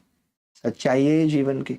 अगर ऐसा होता तो आज भैंस भी रोड पे घूम रही होती, और अगर आज घूम भी रही हो तो लोग 2 मिनट के अंदर उसे अपने घर में बांध लेंगे कि कल बेच के पैसा बनाएंगे। इतने मतलब ही हो गए लोग। सिर्फ लोगों की जो बातें हैं वो सोशल मीडिया पे हैं, पॉडकास्ट के लिए हैं बड़ी बड़ी बातें, ज्ञान देने के लिए हैं बड़ी बड़ी बातें। और मैंने हमेशा कहा है कि महान बातें तो दीवारों पे भी लिखी हैं, इसका मतलब दीवारें महान नहीं हो गई। बहुत ज्ञान अर्जित करने से कुछ नहीं होगा, ज्यादा ज्ञान अनकंफर्टेबल करता है, बेचैन करता है, उलझाता है जीवन को, जिसमें सुकून खत्म हो जाता है। देखिए ऐसे सवाल में आप सब जानते हैं कि पहले तो इन्होंने हमसे पूछ लिया चारों दीवारों का क्षेत्रफल। तो चारों दीवारों का क्षेत्रफल होता है twice of L plus B और इंटू एच। एच हमें 10 दे रखी। अब एल और बी चाहिए। अब एल और बी मुझे नई वाली चाहिए क्योंकि अब पूछा है। तो हम ऐसे सवाल में क्या करते हैं, जैसे ये 4 5 है तो 4 5 को ऊपर लिख लेंगे और बाद में कितना हो गया 4 3। अच्छा, ऐसा कब हुआ है? तो आपका जवाब होगा कि जब आपने लंबाई को 12 मीटर कम किया है और चौड़ाई को 5 बढ़ाया है, तभी तो हुआ है। यानी मैं यहाँ पे क्रॉस प्रोडक्ट लगा सकता हूँ। लगा सकता हूँ? आपने कहा जी बिल्कुल। 4 तिया 12 और 5 चौक 20। तो 20 और 12 का अंतर आ गया जी 8। 8 की वैल्यू कितनी है? 4 पंजे 20 और 12 तिया 36 यानी 56। डिफरेंस निकालूंगा, 20 में से -36 घटाऊंगा 56। एक की वैल्यू 7 आ गई। अगर एक की वैल्यू 7 है तो अभी लंबाई कितनी है? 7 चौक 28। अभी चौड़ाई कितनी है? 7 पंजे 35। तो L प्लस बी का मतलब कितना हो गया? 20 गुणा L प्लस बी। 63 हो गई शायद जी। 2 तिया 6, 2 छिक्के 12, 1260 उत्तर है।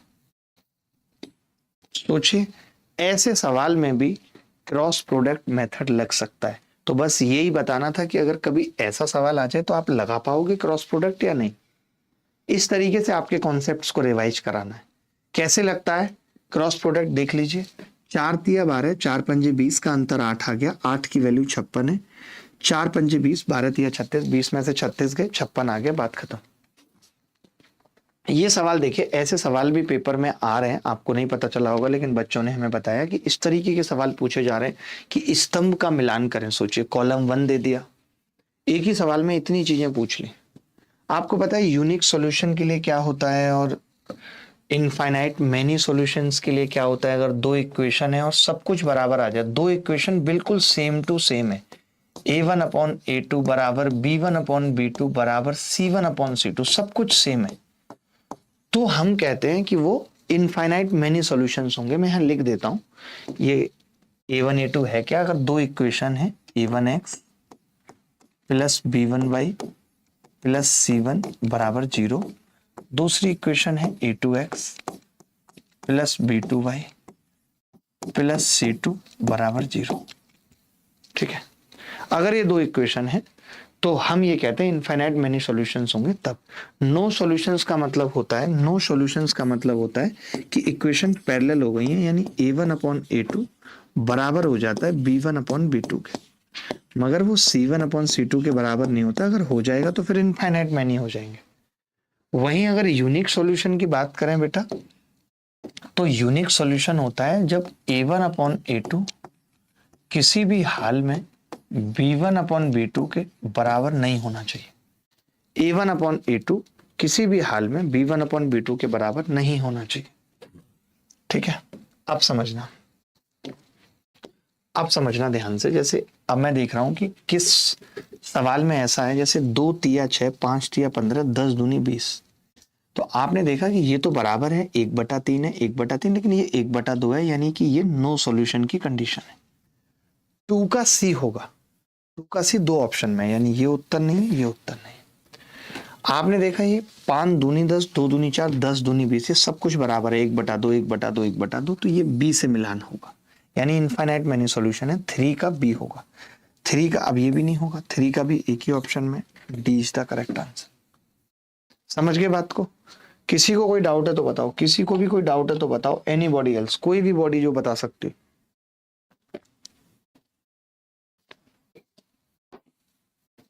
एनर्जी तो तुम मेरी बेटा स्टार्टिंग में सुन लेना वीडियो। ये सवाल देखिए, बड़ा प्यारा सवाल है, 10वां सवाल आज की क्लास का। हिंदी इंग्लिश एक ही बात है। सवाल यह है कि एक्स वाई जेड वास्तविक संख्याएं हैं। एक्स वाई जेड वास्तविक संख्याएं हैं जहां x minus 2y plus 3z बराबर m है, x square plus 4y square plus 9z square बराबर 2a माइनस 3 है। तो m का मान क्या होगा ये बताना है। आपने ऐसे सवाल पहले भी देखे होंगे।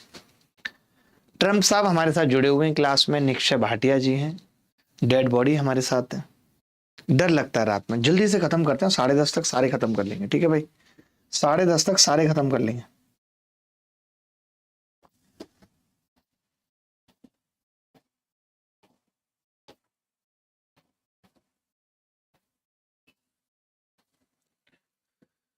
थोड़ा आधा गिलास दूध भी लेके आओ आज, गाय का, हमारी प्यारी गाय का दूध। ठीक है, ये भी रख दो इधर।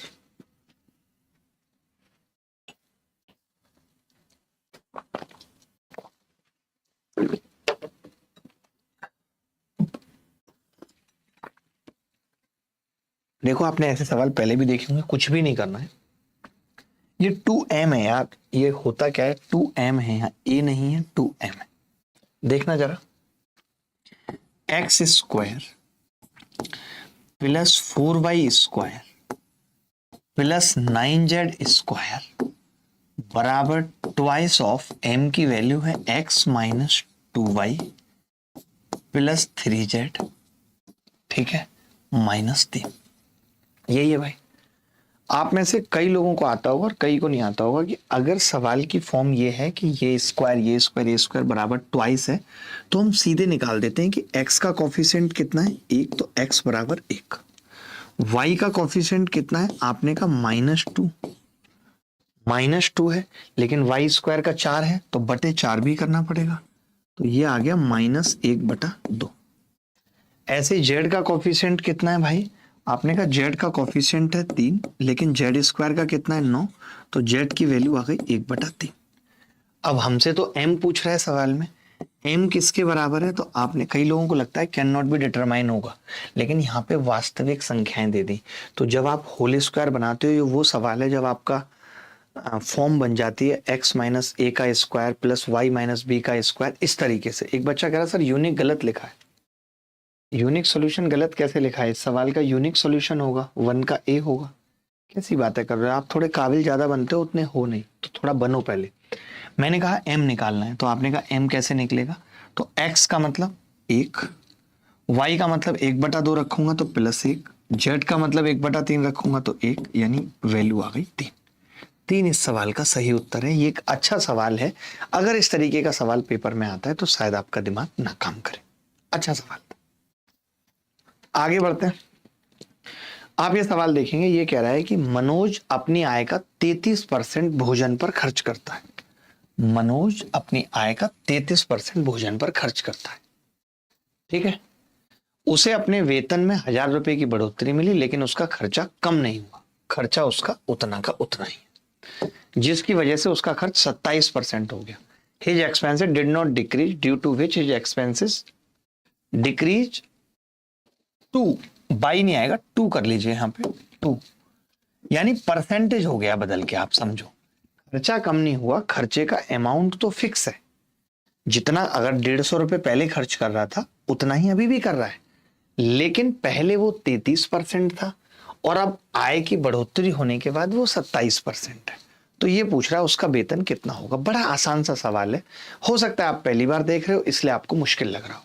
आप उत्तर बता सकते हो, मौखिक कर सकते हो। मैं आपको बताता हूं सवाल क्या है। सवाल ये है, एक आदमी की इनकम थी पहले आई और वो 33% खाने पे खर्च करता था।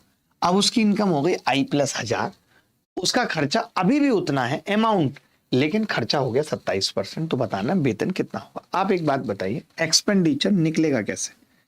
मैं आपसे पूछ रहा हूं अमाउंट ऑफ एक्सपेंडिचर कैसे निकलेगा, अमाउंट ऑफ एक्सपेंडिचर कैसे निकलेगा, आपसे पूछ रहा हूं। तो आपने कहा कि जी आसान है, इनकम और उसका परसेंटेज, इनकम गुणा खर्च का परसेंटेज, कि कितना खर्च कर रहा है। भाई पहले अगर 20% कर रहा है, अब 30% कर, ऐसे ही तो निकलेगा। अमाउंट एक्सपेंडिचर का कैसे निकलेगा, इनकम गुणा खर्च का परसेंटेज, ऐसे ही निकलेगा। आपने मुझे कहा कि जी ये चीज फिक्स्ड है, खर्चे पे फर्क ही नहीं पड़ा है। तो मैंने कहा जब किन्हीं दो चीजों का मल्टीप्लिकेशन फिक्स होता है तो उनका रेशियो उल्टा हो जाता है। जैसे आप ये कह सकते हैं, अगर ये 33% था और फिर ये 27% हुआ है, का मतलब 11 से 9 हुआ है, तो मैं ये कह सकता हूं इनकम 9 से 11 हुई होगी। आपने कहा जी 2 बड़ी है और 2 की वैल्यू सवाल में 1000 है, 1 की 500 है, 1 की अगर 500 है तो 9 की कितनी होगी, 4500। यही इनिशियल वेतन पूछा था, यही इसका उत्तर है। अगर ऐसा सवाल आगे कभी आएगा तो आप मौखिक कर लेंगे, इसमें कुछ भी नहीं। ऐसा आपने हजारों बार पढ़ा होगा कि जब दो चीजों का मल्टीप्लिकेशन फिक्स हो, ये तरबूज वाला सवाल है जहां पे तरबूज की क्वांटिटी फिक्स हो जाती है, तो हम पानी का जो परसेंटेज होता है या तरबूज का जो परसेंटेज होता है वहां से टोटल क्वांटिटी का रेशियो निकाल लेते हैं। वही सेम चीज हमने यहाँ की है कि अमाउंट ऑफ एक्सपेंडिचर फिक्स्ड है, तो खर्चा अगर 33 से 27 हुआ है, 11 से 9, तो इनकम 9 से 11 होगी, तभी ऐसा हो सकता है। क्लियर है बात? आते हैं आपको ये तरीके। ये सवाल बहुत प्यारा है, देखते हैं कि कौन इस सवाल को सही बताएगा। बड़ा प्यारा सवाल है, कौन सही बताएगा, कौन जल्दी बताएगा, उसको मेरी तरफ से एक मैकडी का बर्गर मिलेगा। मेरी तरफ से उसको मैकडी का बर्गर मिलेगा। देखते हैं कौन बताएगा। मैकडी का बर्गर उसको मेरी तरफ से मिलेगा। From my side he will get the burger of McD. Sanjay Chhabra ji हमारे साथ जुड़े हुए हैं। संजय, बहुत बहुत स्वागत है आपका हमारे साथ जुड़ने के लिए।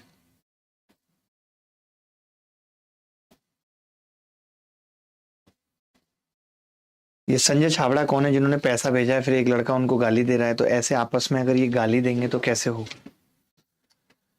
एक बच्चा पूछे, सर आप आईटी का मैथ्स पढ़ाएंगे कब से? अरे ऐसा नहीं है भाई, मैंने, आप कुछ भी कर, आपको पता है, वहीं बैठ जाइए। अब आप, कैमरा चल रहा है भाई, क्लास चल रही है,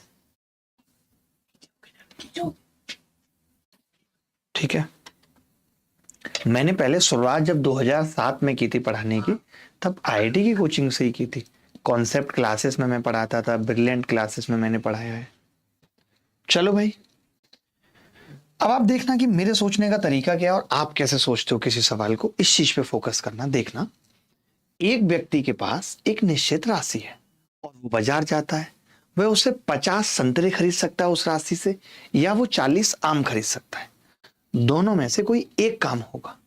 दोनों में से कोई एक काम होगा। मैंने आपको कहा वहां बैठ जाइए और कोई कमेंट कर रहा है, पैसा भेज रहा है, वो दिखाइए। वो मुझे थोड़ी देखेगा वहां से, वहां पे क्लिक करके दिखाइए मुझे, जो ऑरेंज है। तो राशि है, बाजार जाता है, या तो 50 संतरे या 40 आम, दोनों में से कोई एक चीज खरीद सकता है। इससे ये बात पता भी चल गई है कि भाई जो 50 संतरे की कीमत है वो 40 आम की भी कीमत है, वही 40 आम की भी कीमत है। आपने कहा कि जी 10% राशि टैक्सी के किराए के लिए रखता है, ठीक है। 24 आम खरीदता है, शेष राशि से वह संतरे खरीदता है। उसने कितने संतरे खरीदे ये बताना है। वाह, बड़ा ही प्यारा। हमें उत्तर क्या बताना है, ठीक है। चलिए अब समझना, ध्यान से समझना, बहुत ध्यान से समझना। मैं ये कह रहा हूं, मैं मान लेता हूं कि 50 के 50 संतरे खरीदता है। समझना, मैंने मान लिया 50 के 50 संतरे खरीदता है। उसके पास जो पैसे हैं वो कितने के? संतरे 50 संतरे के बराबर है। मेरा तरीका देखना, आप बोलोगे जी इसमें से 10% तो टैक्सी के लिए रख लेता है। 10% टैक्सी के लिए रख लेता है। 10% टैक्सी का मतलब क्या है? 5 संतरे गए, 5 संतरे गए, बचे कितने? 45 संतरे, ठीक है। या 45 अभी रहने दो, 5 संतरे चले गए। अब मैं ये कह रहा हूं जो 24 आम खरीदे हैं ये कितने संतरे के बराबर है, बता सकते हो?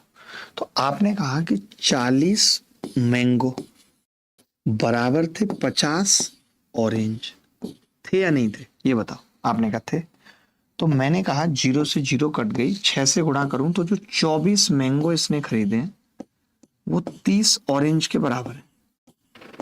बोलो मानते हुए नहीं? जो इसने 24 आम खरीदे हैं वो 30 ऑरेंज के बराबर है, यानी इसने 5 संतरे तो ऐसे चले गए थे और 30 ऑरेंज ही आ गए। भाई 30 और 5 35, अब और कितने खरीद सकता है? 15 संतरे और खरीद सकता है। इतना ही पैसा है इसके पास, 50 संतरे का पैसा था, उत्तर आ गया 15। क्या मुश्किल हुई करने में? आप कैसे सोच रहे थे? क्या आप में से कोई ऐसा बच्चा तो नहीं है जो 1 रुपया मान रहा है, 2 रुपया मान रहा है संतरे की कीमत को, ये सब करने की कोशिश कर रहा है? जरूरत नहीं थी। वो भाई साहब मिल्क इसीलिए रख के गया ताकि आप चीनी डाल के मुझे दे सके। सर कल ट्विटर कैंपेन है, बिल्कुल करिए। देखिए हम तो हर ट्विटर कैंपेन में आगे बढ़ के हिस्सेदारी करते हैं, बट आज वक्त सच में ट्विटर कैंपेन का नहीं है। आज वक्त बहुत कुछ ऐसा करने का है, हर एक रास्ता अपनाने का है अगर सिस्टम को लाइन पे लेके आना है, इन्होंने तो हर रास्ता अपना लिया है करप्शन का, इन्होंने तो हर एंगल अपना लिया है। ये कह रहे हैं कि हम हर मोड़ पे तुम्हें धोखा देंगे, तुम कब तक हमारे पीछे पड़ोगे, हर मोड़ पे हम धोखा देंगे।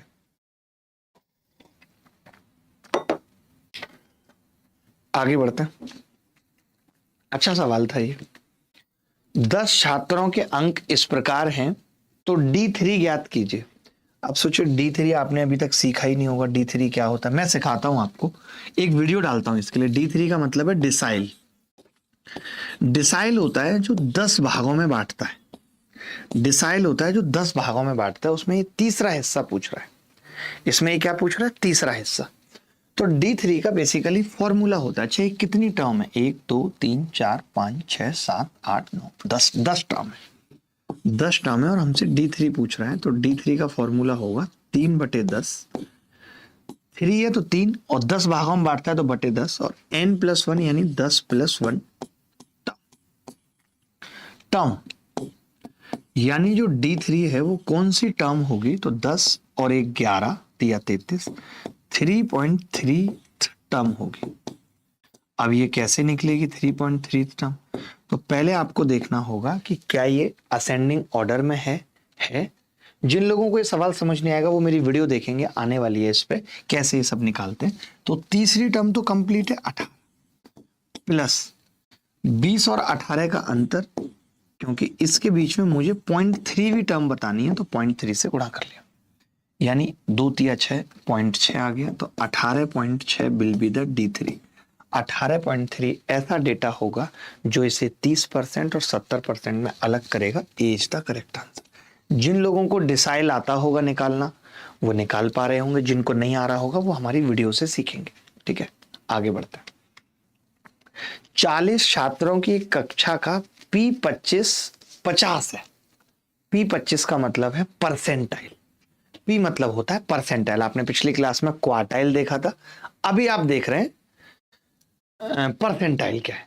अब कितने छात्रों ने 50 से अधिक अंक प्राप्त किए ये बताना है आपको। तो देखिए P25 का मतलब क्या होता है? P25 का मतलब होता है 25% बच्चा इधर अलग हो गया है और 75% बच्चा इधर अलग हो गया है। 25% बच्चा अलग हो गया है, 75% बच्चा इधर अलग हो गया है। मानते हैं? आपने कहा कि इसके जो मार्क्स थे P25 जो था वो 50 मार्क्स पे बैठा था, यानी 50। आपको ये भी मालूम है कि ये सब चीजें हम असेंडिंग ऑर्डर में करते हैं।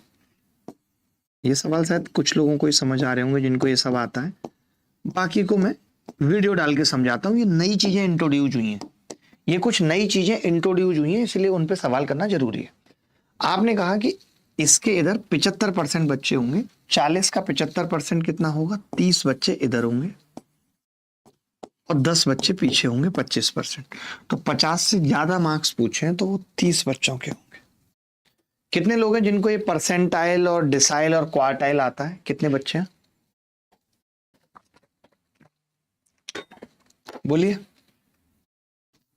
आगे बढ़ते हैं। अब मैं बना रहा हूं चैनल्स, बना रहा हूं कैट के लिए भी चैनल बना रहा हूं। तो सर भाई एक चैनल क्रिएट करिए अभी और लिंक भी लगाइए अभी के अभी। कैट अभिनय मैथ्स, कैट अभिनय मैथ्स एक चैनल बनाइए यूट्यूब पे, कैट अभिनय मैथ्स।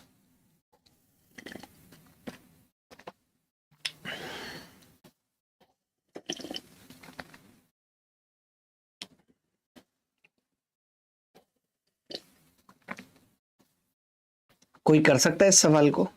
तुरंत कर सकता है कोई?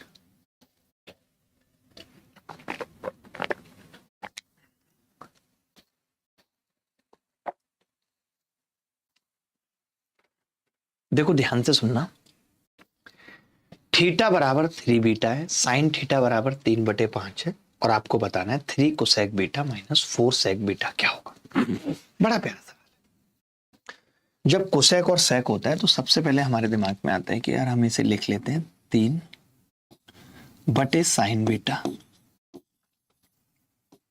माइनस 4/कॉस बीटा, ये लिख लेते हैं। यानी एलसीएम भी अगर ले लें तो ये आ जाएगा 3 कॉस बीटा -4 साइन बीटा बटे sine beta into cos beta. किसी को यहां तक डाउट है? नहीं, इतना तो लिख ही लेते हैं। अब हमें समझना पड़ेगा कि यार साइन थीटा 3/5, साइन थीटा 3/5, ये थीटा है और ये 3/5 है, तो ये 4 हो गया, यानी कॉस थीटा 4/5 आ जाएगा। यहां से अगर मैं 3 की वैल्यू निकालना चाहूं, यहां से अगर मैं 3 की वैल्यू निकालना चाहूं तो आप कह देंगे 3 बराबर 5 साइन थीटा होगा। ऐसे अगर आप 4 की वैल्यू यहां से निकालना चाहें तो आप कह देंगे 4 बराबर 5 कॉस थीटा होगा। ये कह सकते हैं कि नहीं? गलत तो नहीं कह रहा हूं मैं? आपने कहा जी बिल्कुल गलत नहीं कह रहे हो, आप बिल्कुल कह सकते हैं। तो मैंने क्या किया, इस 3 की जगह तो लिख लिया 5 sine theta, 5 sine theta into cos beta, -4 की जगह मैंने लिख लिया 5 cos beta into sine beta बटे sine beta into cos beta, sine beta into cos beta. ठीक है, 5 sine theta cos beta -5 cos theta sine beta cos beta. ठीक है, क्लियर है? आपने कहा कि जी 5 तो कॉमन आ जाएगा, 5 कॉमन आ जाएगा और ये बचेगा अंदर sign A cos B, cos A sine B, यानी साइन थीटा माइनस बीटा का फॉर्मूला बचेगा, थीटा माइनस बीटा का फॉर्मूला बचेगा बच्चे। अब इसको भी अगर मैं चेंज करना चाहूं तो आप ये कह सकते हैं कि जी अगर इसको भी 2 से गुणा और 2 से भाग कर लिया जाए तो 2 तो ऊपर चला जाएगा और जो नीचे बचेगा वो साइन 2 बीटा का फॉर्मूला बन जाएगा। अच्छा सवाल था, बन जाएगा। आपने कहा सवाल में थीटा बराबर 3 बीटा दे रखा है, यहां पे ये 3 बीटा दे रखा है, दे रखा है। आपने कहा अगर ऐसा है कि ये 3 बीटा माइनस बीटा 2 बीटा और नीचे भी 2 बीटा, तो ये तो पूरा कट जाएगा आपस में, केवल 5 बचेगा और 2 बचेगा, उत्तर आ जाएगा 10। तो ऐसा सवाल अगर पेपर में आता है तो ये आपको परेशान करेगा, तंग करेगा, क्योंकि आप इसमें वैल्यू पुट नहीं कर सकते। क्यों नहीं कर सकते वो समझिए, क्योंकि ये थीटा है और ये बीटा है और ये थीटा है, यानी 2 ही वेरिएबल हैं और 2 ही इक्वेशन है, तो आप वैल्यू पुट नहीं कर सकते। हो सकता है कि आप हिट एंड ट्रायल लगा लें कुछ। अच्छा सवाल था, आपको आता भी होगा। पहले एक ये सवाल पूछा है कि लघुत्तम समावर्त का अंतिम अंक क्या होगा, अंतिम अंक। सोचे कुछ नहीं पूछा, ये कह दिया कि इसका एलसीएम बताओ पहले तो, और अगर एलसीएम निकाल लेते हो तो इसका अंतिम अंक बताओ। कितना मुश्किल है, इतनी बड़ी संख्या का अंतिम अंक निकालना कितना मुश्किल है, आप बता सकते हैं? आप बता सकते हैं क्या? नहीं। देखिए, लघुत्तम समावर्त का अंतिम अंक, मैं अगर आपसे पूछूं कि इसका एचसीएफ बताओ, अगर मैं आपसे पूछूं इसका एचसीएफ बताओ क्या होगा, तो आपका जवाब होगा कि एचसीएफ अंतर या अंतर का फैक्टर होता है, तो इसका डिफरेंस कितना है। आपने कहा इसका डिफरेंस 2 है। अगर मैं इन दोनों के डिफरेंस की बात करूं, इसमें से इसको घटाऊं तो ये कट जाएगा, 1 - 1 2 बनेगा। तो मैंने कहा इसका डिफरेंस 2 है, तो या तो एचसीएफ 2 होगा या 2 का कोई फैक्टर होगा, क्योंकि एचसीएफ या तो अंतर होता है या अंतर का कोई फैक्टर। आपने कहा कि जी ये जो 2 है, ये 2 इससे भी कटेगा, क्योंकि ये ऑड संख्या आएगी, ऑड में से 1 जाएगा, इवन बन जाएगी। आपने कहा कि जी ये संख्या ऑड होगी, ऑड प्लस 1, ये भी इवन बन जाएगी। बन जाएगी कि नहीं बन जाएगी? तो आपने कहा जी एचसीएफ 2 हो जाएगा, बात सही है। अच्छा, हम ये भी जानते हैं कि अगर एलसीएम और एचसीएफ की गुणा कर दी जाए तो दोनों संख्याओं की गुणा भी कर सकते हैं। 3 की घात 2003 -1, 3 की घात 2003 +1 कर सकते हैं। आपने कहा कि जी एलसीएम अगर निकाल रहे हो तो एलसीएम बराबर हो जाएगा a + b a - b, यानी 3 की घात 4006 -1 a² - b² बटे 2। अब मुझे बताना था इसका यूनिट डिजिट क्या होगा, तो इसका यूनिट डिजिट कितना होगा आप बताओ। 3 की घात अगर मैं 6 करूंगा यानी 2 करूंगा तो 9 माइनस 1 8, 8/2, यानी इसका यूनिट डिजिट या तो 4 आ सकता है या 9 आ सकता है, यही आ सकता है। अब 4 और 9 दोनों ऑप्शन में, तो क्या सोचेंगे जरा बताइए, क्या आएगा? बता सकता है कोई बच्चा, एनीबॉडी एल्स, कि क्या आएगा? अब मैं आपको बताता हूं, देखिए इसके लास्ट में जैसे आपने कहा कि 8 आएगा, तो आपने कहा या तो भाई 8 4 हो जाएगा, या फिर लास्ट में अगर 1 बच गया तो 2 निम्मा 18 हो जाएगा। यही तो आपके दिमाग में आई। तो आपको समझना पड़ेगा कि 18 कभी नहीं आएगा। क्यों नहीं आएगा? क्योंकि 18 अगर लास्ट में आ गया, इसका मतलब संख्या 4 से नहीं कटेगी, जबकि ये 4 से कटेगी। क्यों? क्योंकि 3 + 1 इसका एक फैक्टर होगा। होगा या नहीं होगा? क्योंकि पावर इवन, पावर इवन। 3 + 1 अगर इसका फैक्टर होगा तो 4 से कटेगी, तो 18 कभी नहीं आएगा, सिर्फ 8 आएगा। और 8 को 2 से भाग करेंगे तो यूनिट डिजिट 4 होगा। अच्छा सवाल है, बहुत प्यारा सवाल था, दिल खुश कर देने वाला सवाल था। आगे बढ़ते हैं। 17वां सवाल है कि एक चतुर्भुज जिसकी विकर्ण 10 और 24 है, जिसमें एक वृत्त अंतः निर्मित है, वृत्त के क्षेत्रफल और समचतुर्भुज के क्षेत्रफल का अनुपात बताओ। देखिए हर किसी को पता होता है, 2 रेशियो पूछ रहा है। आपको पता है जी, समचतुर्भुज का अनुपात में तो कुछ नहीं है, हाफ d1 d2 फॉर्मूला होता है। मानते हैं नहीं? क्या फॉर्मूला होता है? Half d1 d2। लेकिन आप समझिए कि वृत्त का क्षेत्रफल पूछ रहा है। आपको पता है कि वृत्त का क्षेत्रफल निकालने के लिए पहले आर चाहिए, और आर चाहे ट्राइंगल हो या रोम्बस हो, आर हमेशा डेल अपॉन एस ही होती है। आर क्या होती है? Del upon S. तो मैंने कहा यार, आर अगर डेल अपॉन एस है तो पहले आर निकाल लें क्या? तो आपने कहा आपकी मर्जी है। आर अगर आप निकालोगे तो ये आएगा पाई, और आर स्क्वायर मतलब डेल का स्क्वायर बटे एस का स्क्वायर। आपने कहा जी नीचे भी एक डेल है, तो डेल से हमने डेल काट दिया, डेल से डेल, तो ये आ गया पाई। और डेल क्या होगा? अब एक डेल बचा है, हाफ d1 d2, यानी 10 × 24। आप सेमी पेरीमीटर बता सकते हैं मुझे कितना होगा? तो आप कहेंगे कि ये अगर एक रोम्बस है, ये अगर एक रोम्बस है, तो हम कह सकते हैं ये विकर्ण 10 था तो ये 5, ये 24 था तो ये 12, तो ये 13 हो गया। 13 का मतलब 2 भुजाओं का योग हो गया सेमी पेरीमीटर 26, तो नीचे 26 का स्क्वायर आ जाएगा, 26 का स्क्वायर। अब आप कहेंगे कि जी 26 का स्क्वायर आ गया, 2 से ये 5 बार कट गया, और 26 के स्क्वायर यानी 4 से काटूंगा तो 13 का स्क्वायर बचेगा, और इधर आ जाएगा 6। तो 6 पंजे 30 पाई बटे 169, ए इज द करेक्ट आंसर। ये सवाल मैंने सिर्फ इसलिए लिया कि मैं बताना चाह रहा था कि रोम्बस हो या ट्राइंगल, आर बराबर डेल अपॉन एस हर जगह लगता है, इसको दिमाग में बिठा लीजिए। ठीक है भाई, फटाफट से खत्म करते हैं यार। सवाल 18, 4 इकाई त्रिज्या वाली धातु की गेंद को पिघलाकर 22 समान पासे और 1 इकाई त्रिज्या की एक गेंद बनाई जाती है। तो देखिए ये बात तो तय हो गई कि अगर 4 इकाई से रेडियस अगर बड़ी वाली की 4 थी और छोटी वाली की 1 थी, तो हम ये कह सकते हैं कि वॉल्यूम का जो रेशियो होगा वो 4 की क्यूब 64 और 1 का होगा। तो फिर जो बचा हुआ वॉल्यूम है वो कितना है? आप कहेंगे 63 है।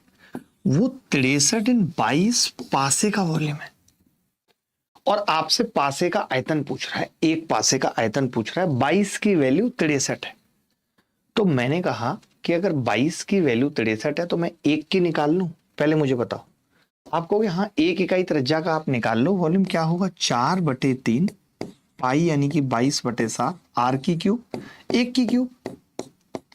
ये 1 की वैल्यू है, हमें क्या निकालनी है? 22 पासे की 63 की वैल्यू ये, और हमें 1 पासे की निकालनी है, तो 22 से भाग कर दिया।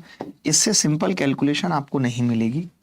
22 से 22 उड़ा देंगे, 7 तिया 21 तिया 63 कर देंगे, और 4 तिया सीधे 12 कर देंगे। यही उत्तर है। क्या आप कर पाए थे इतना छोटा कैलकुलेशन?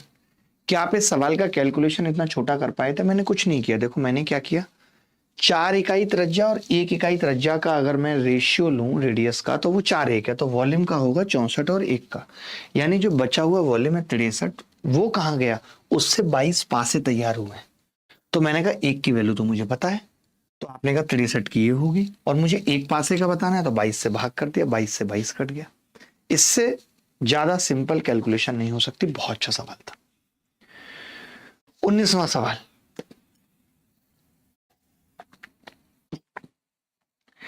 त्रिभुज एबीसी में एसी तथा बीसी का लंब समद्विभाजक बिंदु डी पर मिलते हैं। वाह, पहले एक त्रिभुज बना लेते हैं। देखिए 25 सवाल करके ही सांस लेंगे। तो ये कह रहा है कि एक त्रिभुज में एसी तथा बीसी का लंब समद्विभाजक, एसी का लंब समद्विभाजक, अच्छा किसी भुजा का लंब समद्विभाजक, side AC and perpendicular bisector of BC. ओहो, थोड़ा चित्र अलग तरीके से बनाना पड़ेगा।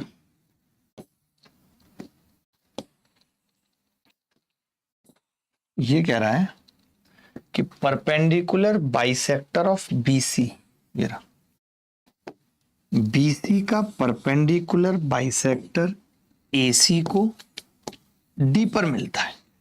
यही है, बीडी बाइसेक्ट एंगल एबीसी। जब आप बीडी को मिलाते हैं जलाने के लिए तो ये इस एंगल को बाइसेक्ट करता है, दो पार्ट में डिवाइड करता है। यानी अगर ये अल्फा है तो ये भी अल्फा है। ठीक है, आपने कहा कि जी एडी 9 है, एडी 9 है और डीसी 7 है, एबीसी की परिधि पूछ रहा है क्या होगी। बड़ा ही प्यारा सवाल, निकाल सकते थे। रूपा देवी कह रही है सर रिकॉर्डेड क्लासेस दे दीजिए मुझे। रूपा पढ़ाई कर लो, कुछ नहीं रखा इन बातों में है, नहीं तो रूपा की बनियान भी नसीब नहीं होंगी, इतना बता रहा हूं मैं।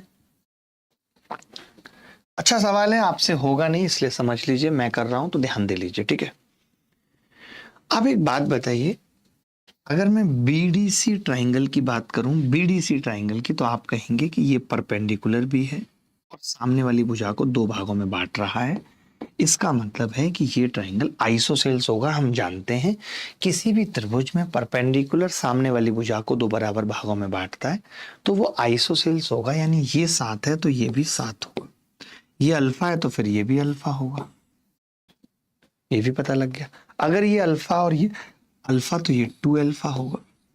आप बताओ, अगर मुझसे परिधि पूछ रहा है, परिधि का मतलब क्या हुआ कि मुझे तीनों भुजाओं का जोड़ चाहिए कि नहीं। अब वो जोड़ मैं कैसे निकालूंगा वो देख लीजिए। तो मैंने देखा कि यार इस ट्राइंगल में 2 अल्फा अल्फा है, इस ट्राइंगल में 2 अल्फा अल्फा है, यानी ये दो ट्राइंगल तो सिमिलर हो गए।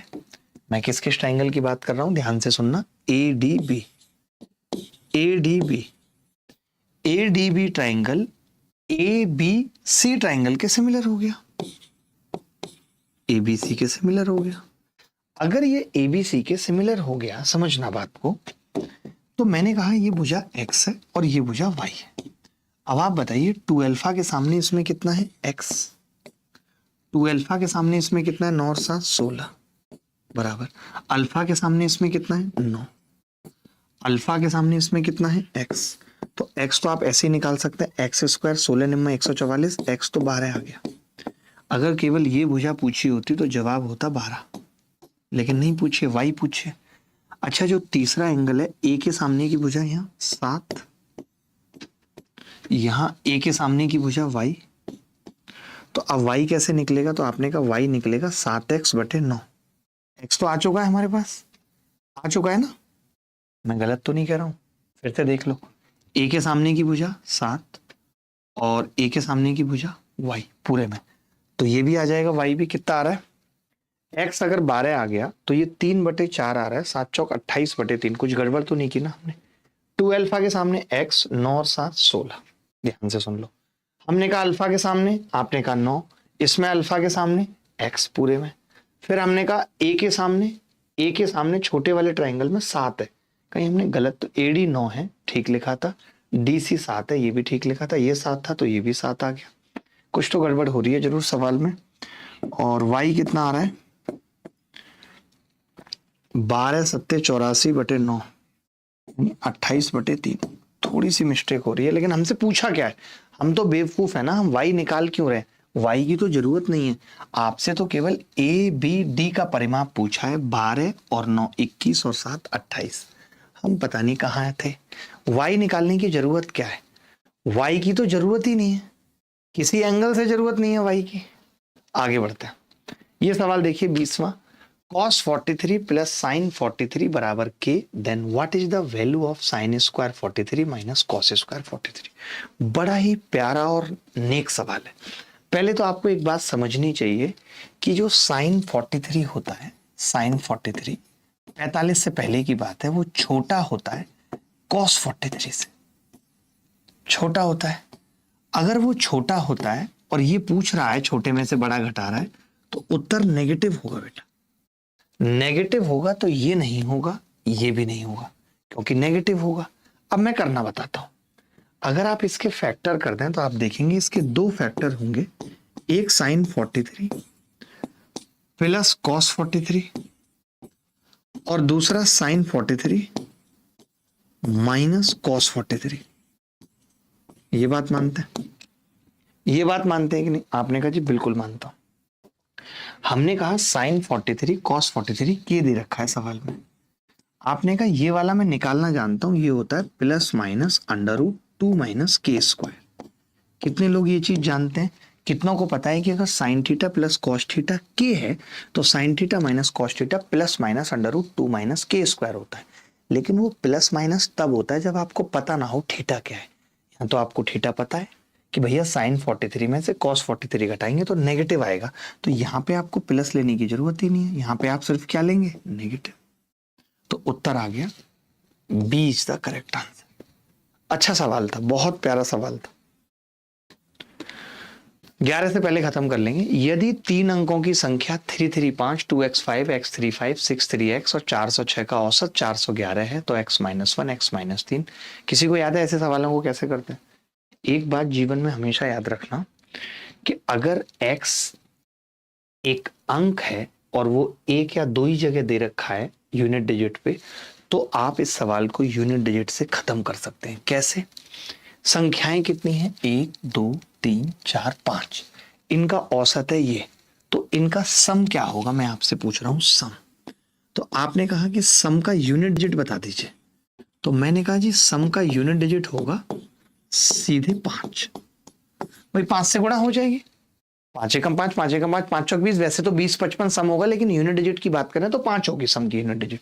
अगर सम की यूनिट डिजिट 5 है तो 5 और 5 10 तो खत्म हो गया, 5 और 6 11, यानी x केवल और केवल 4 हो सकता है बेटा, क्योंकि 4 जोड़ेंगे तभी 5 आएगा।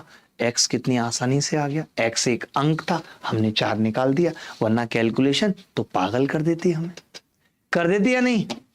तो मैंने कहा अगर x 4 है तो आपसे पूछ क्या रहा है, x माइनस 1 यानी कि 3, x माइनस 3 यानी कि 1, x प्लस 3 यानी कि 7, x प्लस 5 यानी कि 9 का औसत पूछ रहा है। 9 और 1 10, 20/4 औसत आ जाएगा 5। अच्छा सवाल था जिसको हमने यूनिट डिजिट से ही खत्म कर दिया, यूनिट डिजिट से ही जिसको हमने खत्म कर दिया। आगे बढ़ते हैं। एक लंबवृत्तीय बेलन के वक्र पृष्ठ क्षेत्रफल और आयतन का अनुपात दे रखा है 1/4, कुल पृष्ठ क्षेत्रफल और आयतन का अनुपात दे रखा है 9:20। तो बेलन के आधार की त्रिज्या और ऊंचाई बताओ। आप सोचिए कि रेशियो में आप इतनी बार ये सब पढ़ चुके हो कि अगर यहां आयतन है तो 4 है, यहां आयतन है तो 20 है। ऐसा कैसे पॉसिबल है? सेम तो होगा ना, सेम होगा तो मैंने इसको भी 5 से गुणा कर लिया और इसको कह दिया 5:20। अब तो सवाल ही खत्म हो गया। आप बताइए total surface area, total surface area बराबर होता है CSA जो कि 2πRH होता है और प्लस 2πr² होता है। ये बात मानते हैं कि नहीं? ये तो आपको पता है। बेलन के केस में आप ये कह रहे हैं कि लंबवृत्तीय बेलन का वक्र पृष्ठ क्षेत्रफल 5 है, ये 5, ये क्या है 5 है। फिर आप कह रहे हैं कि कुल पृष्ठीय क्षेत्रफल 9 है, ये 9 है। तो आप कह सकते हैं ये चीज 4 है, ये चीज 4 है या नहीं? अगर मैं रेशियो निकालना चाहूं तो आप कहेंगे 2π से, सॉरी अगर मैं रेशियो निकालना चाहूं तो आप कहेंगे 2 पाई से 2 पाई कटेगा, आर से ये आर कटेगा, यानी आर और एच का अनुपात तो ये 4-5 ही दिख जाएगा। यही पूछ रहा है सवाल में। ऐसे फोके फोके हाथों से आपको सवाल करना सीखना पड़ेगा। तुम्हारे आखिरी दिनों का बर्ताव मेरे गहरे यकीन पर सवाल खड़ा कर गया। देखो, आप ना लड़के इस चक्कर में ही रहे हैं कि मेरे गहरे यकीन पर सवाल खड़ा कर गया, और इसी चीज को ये मान लें, लड़के अक्सर करते हैं ऐसा कि ब्रेकअप के बाद उनको लगता है कि ये जिंदगी में इतनी बड़ी हार है, अब कोई और जीत मायने नहीं रखेगी। मगर ऐसा होता नहीं है। एक वक्त के बाद कुछ ऐसी सफलताएं जीवन में आती हैं जो उस जख्म को, उस घाव को भर देती हैं। तो ऐसा अगर आप सोचते रहेंगे और जीवन में आप उठ के खड़े होना ही नहीं चाहेंगे तो कुछ नहीं हो सकता। फिर आप रोते रहिए। जो लोग अभी आपके आसपास हैं और थोड़े बहुत आंसू पहुंच भी रहे हैं, ये लोग भी आपको छोड़ के चले जाएंगे। इनफैक्ट घर वाले भी साथ छोड़ने लगेंगे। तो ये सब बंद कर दीजिए कि उसका जाना आपके यकीन को तोड़ गया। सबका टूटता है, कोई ऐसा नहीं है जिसका नहीं टूटा यकीन। सबके जीवन में ऐसी समस्याएं आती हैं।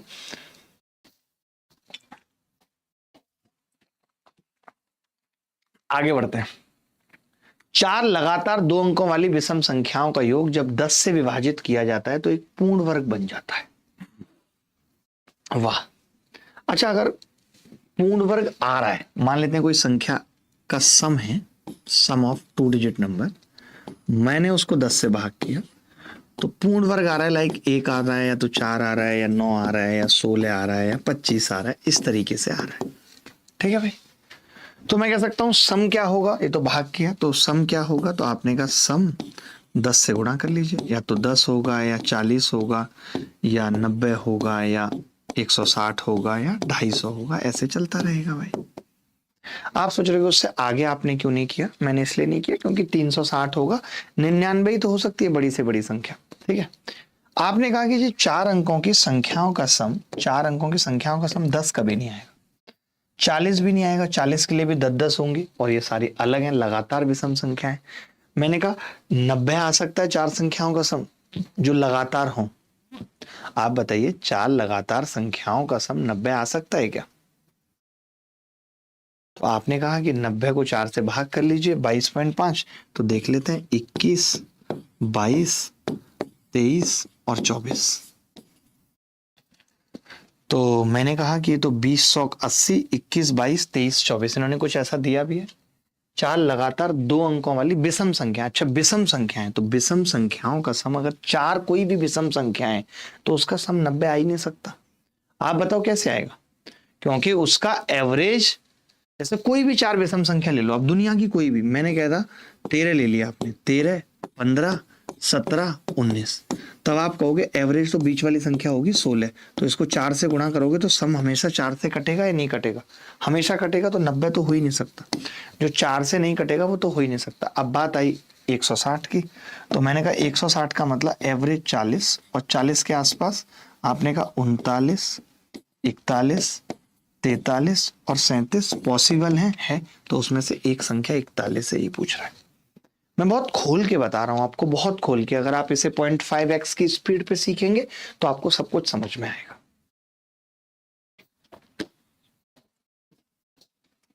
एक आवृत्ति वितरण का माध्य और बहुलक क्रमशः 30 और 21 है, तो माध्यिका क्या होगी? अच्छा, इसको कैसे याद किया जाता है आप बता सकते हैं? याद कैसे किया जाता है इसको? आप बोलते हैं माध्यिका कितनी होती है, मैं आपसे पूछ रहा हूं, तो आप कहेंगे माध्यिका 3 होती है। तो 3 गुणा मीडियन, 3 गुणा मीडियन।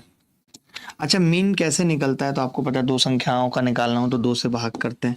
तो ट्वाइस ऑफ मीन बराबर होता है मोड। देखना भाई जरा गूगल करके, इंपेरिकल फॉर्मूला यही है, गलत तो नहीं लिखा। इंपेरिकल फॉर्मूला यही है, इंपेरिकल फॉर्मूला। आपने कहा कि जी आपको मीडियन निकालनी थी, तो 3 गुणा मीडियन, एम ही लिख लिया मैंने, बराबर ट्वाइस ऑफ मीन। मीन कितना दे रखा है सवाल में? 30, और प्लस बहुलक 21। आपने 30, 3 से भाग किया, 3 कट गया, ये 7 आ गया। तो मीडियन कितनी आ गई? 27 आ गई। क्या ऑप्शन में है 27? तो आपने कहा जी भाग के 27 होगा ही। 27 था, हो ही नहीं सकता। मैंने कैसे याद कर रखा है फॉर्मूला, आपने देखा? 3 मीडियन में से 2 मीन बराबर मॉड। माध्यिकाएं कितनी होती है त्रिभुज की? 3। मैंने ऐसे याद कर रखा है। 25वां सवाल क्या कह रहा है? 25वां सवाल कह रहा है कि सामाजिक सेवा क्षेत्र द्वारा वृत्त के केंद्र पर बनाया गया कोण। सामाजिक सेक्टर कौन सा है? सोशल सर्विसेज, ये वाला बताना है जी। सोशल सर्विसेज का कोण। सबका परसेंट दे रखा है। हम जानते हैं कि 100% 360 डिग्री के बराबर होता है। 100% 360 डिग्री के बराबर होता है। मुझे निकालना था 16.1%, तो 3.6 से गुणा करूंगा। 3.6 से गुणा करूंगा क्योंकि 1% 3.6 डिग्री के बराबर है 16.1। तो आपने कहा जी ये आ जाएगा लगभग 16.1। लगभग में आ सकता है उत्तर या नहीं? तो आपने कहा हाँ तो सकता है 16 या 48। 48 से बड़ा होगा यार, 58 डिग्री आ जाएगा। 58 degree is the correct answer.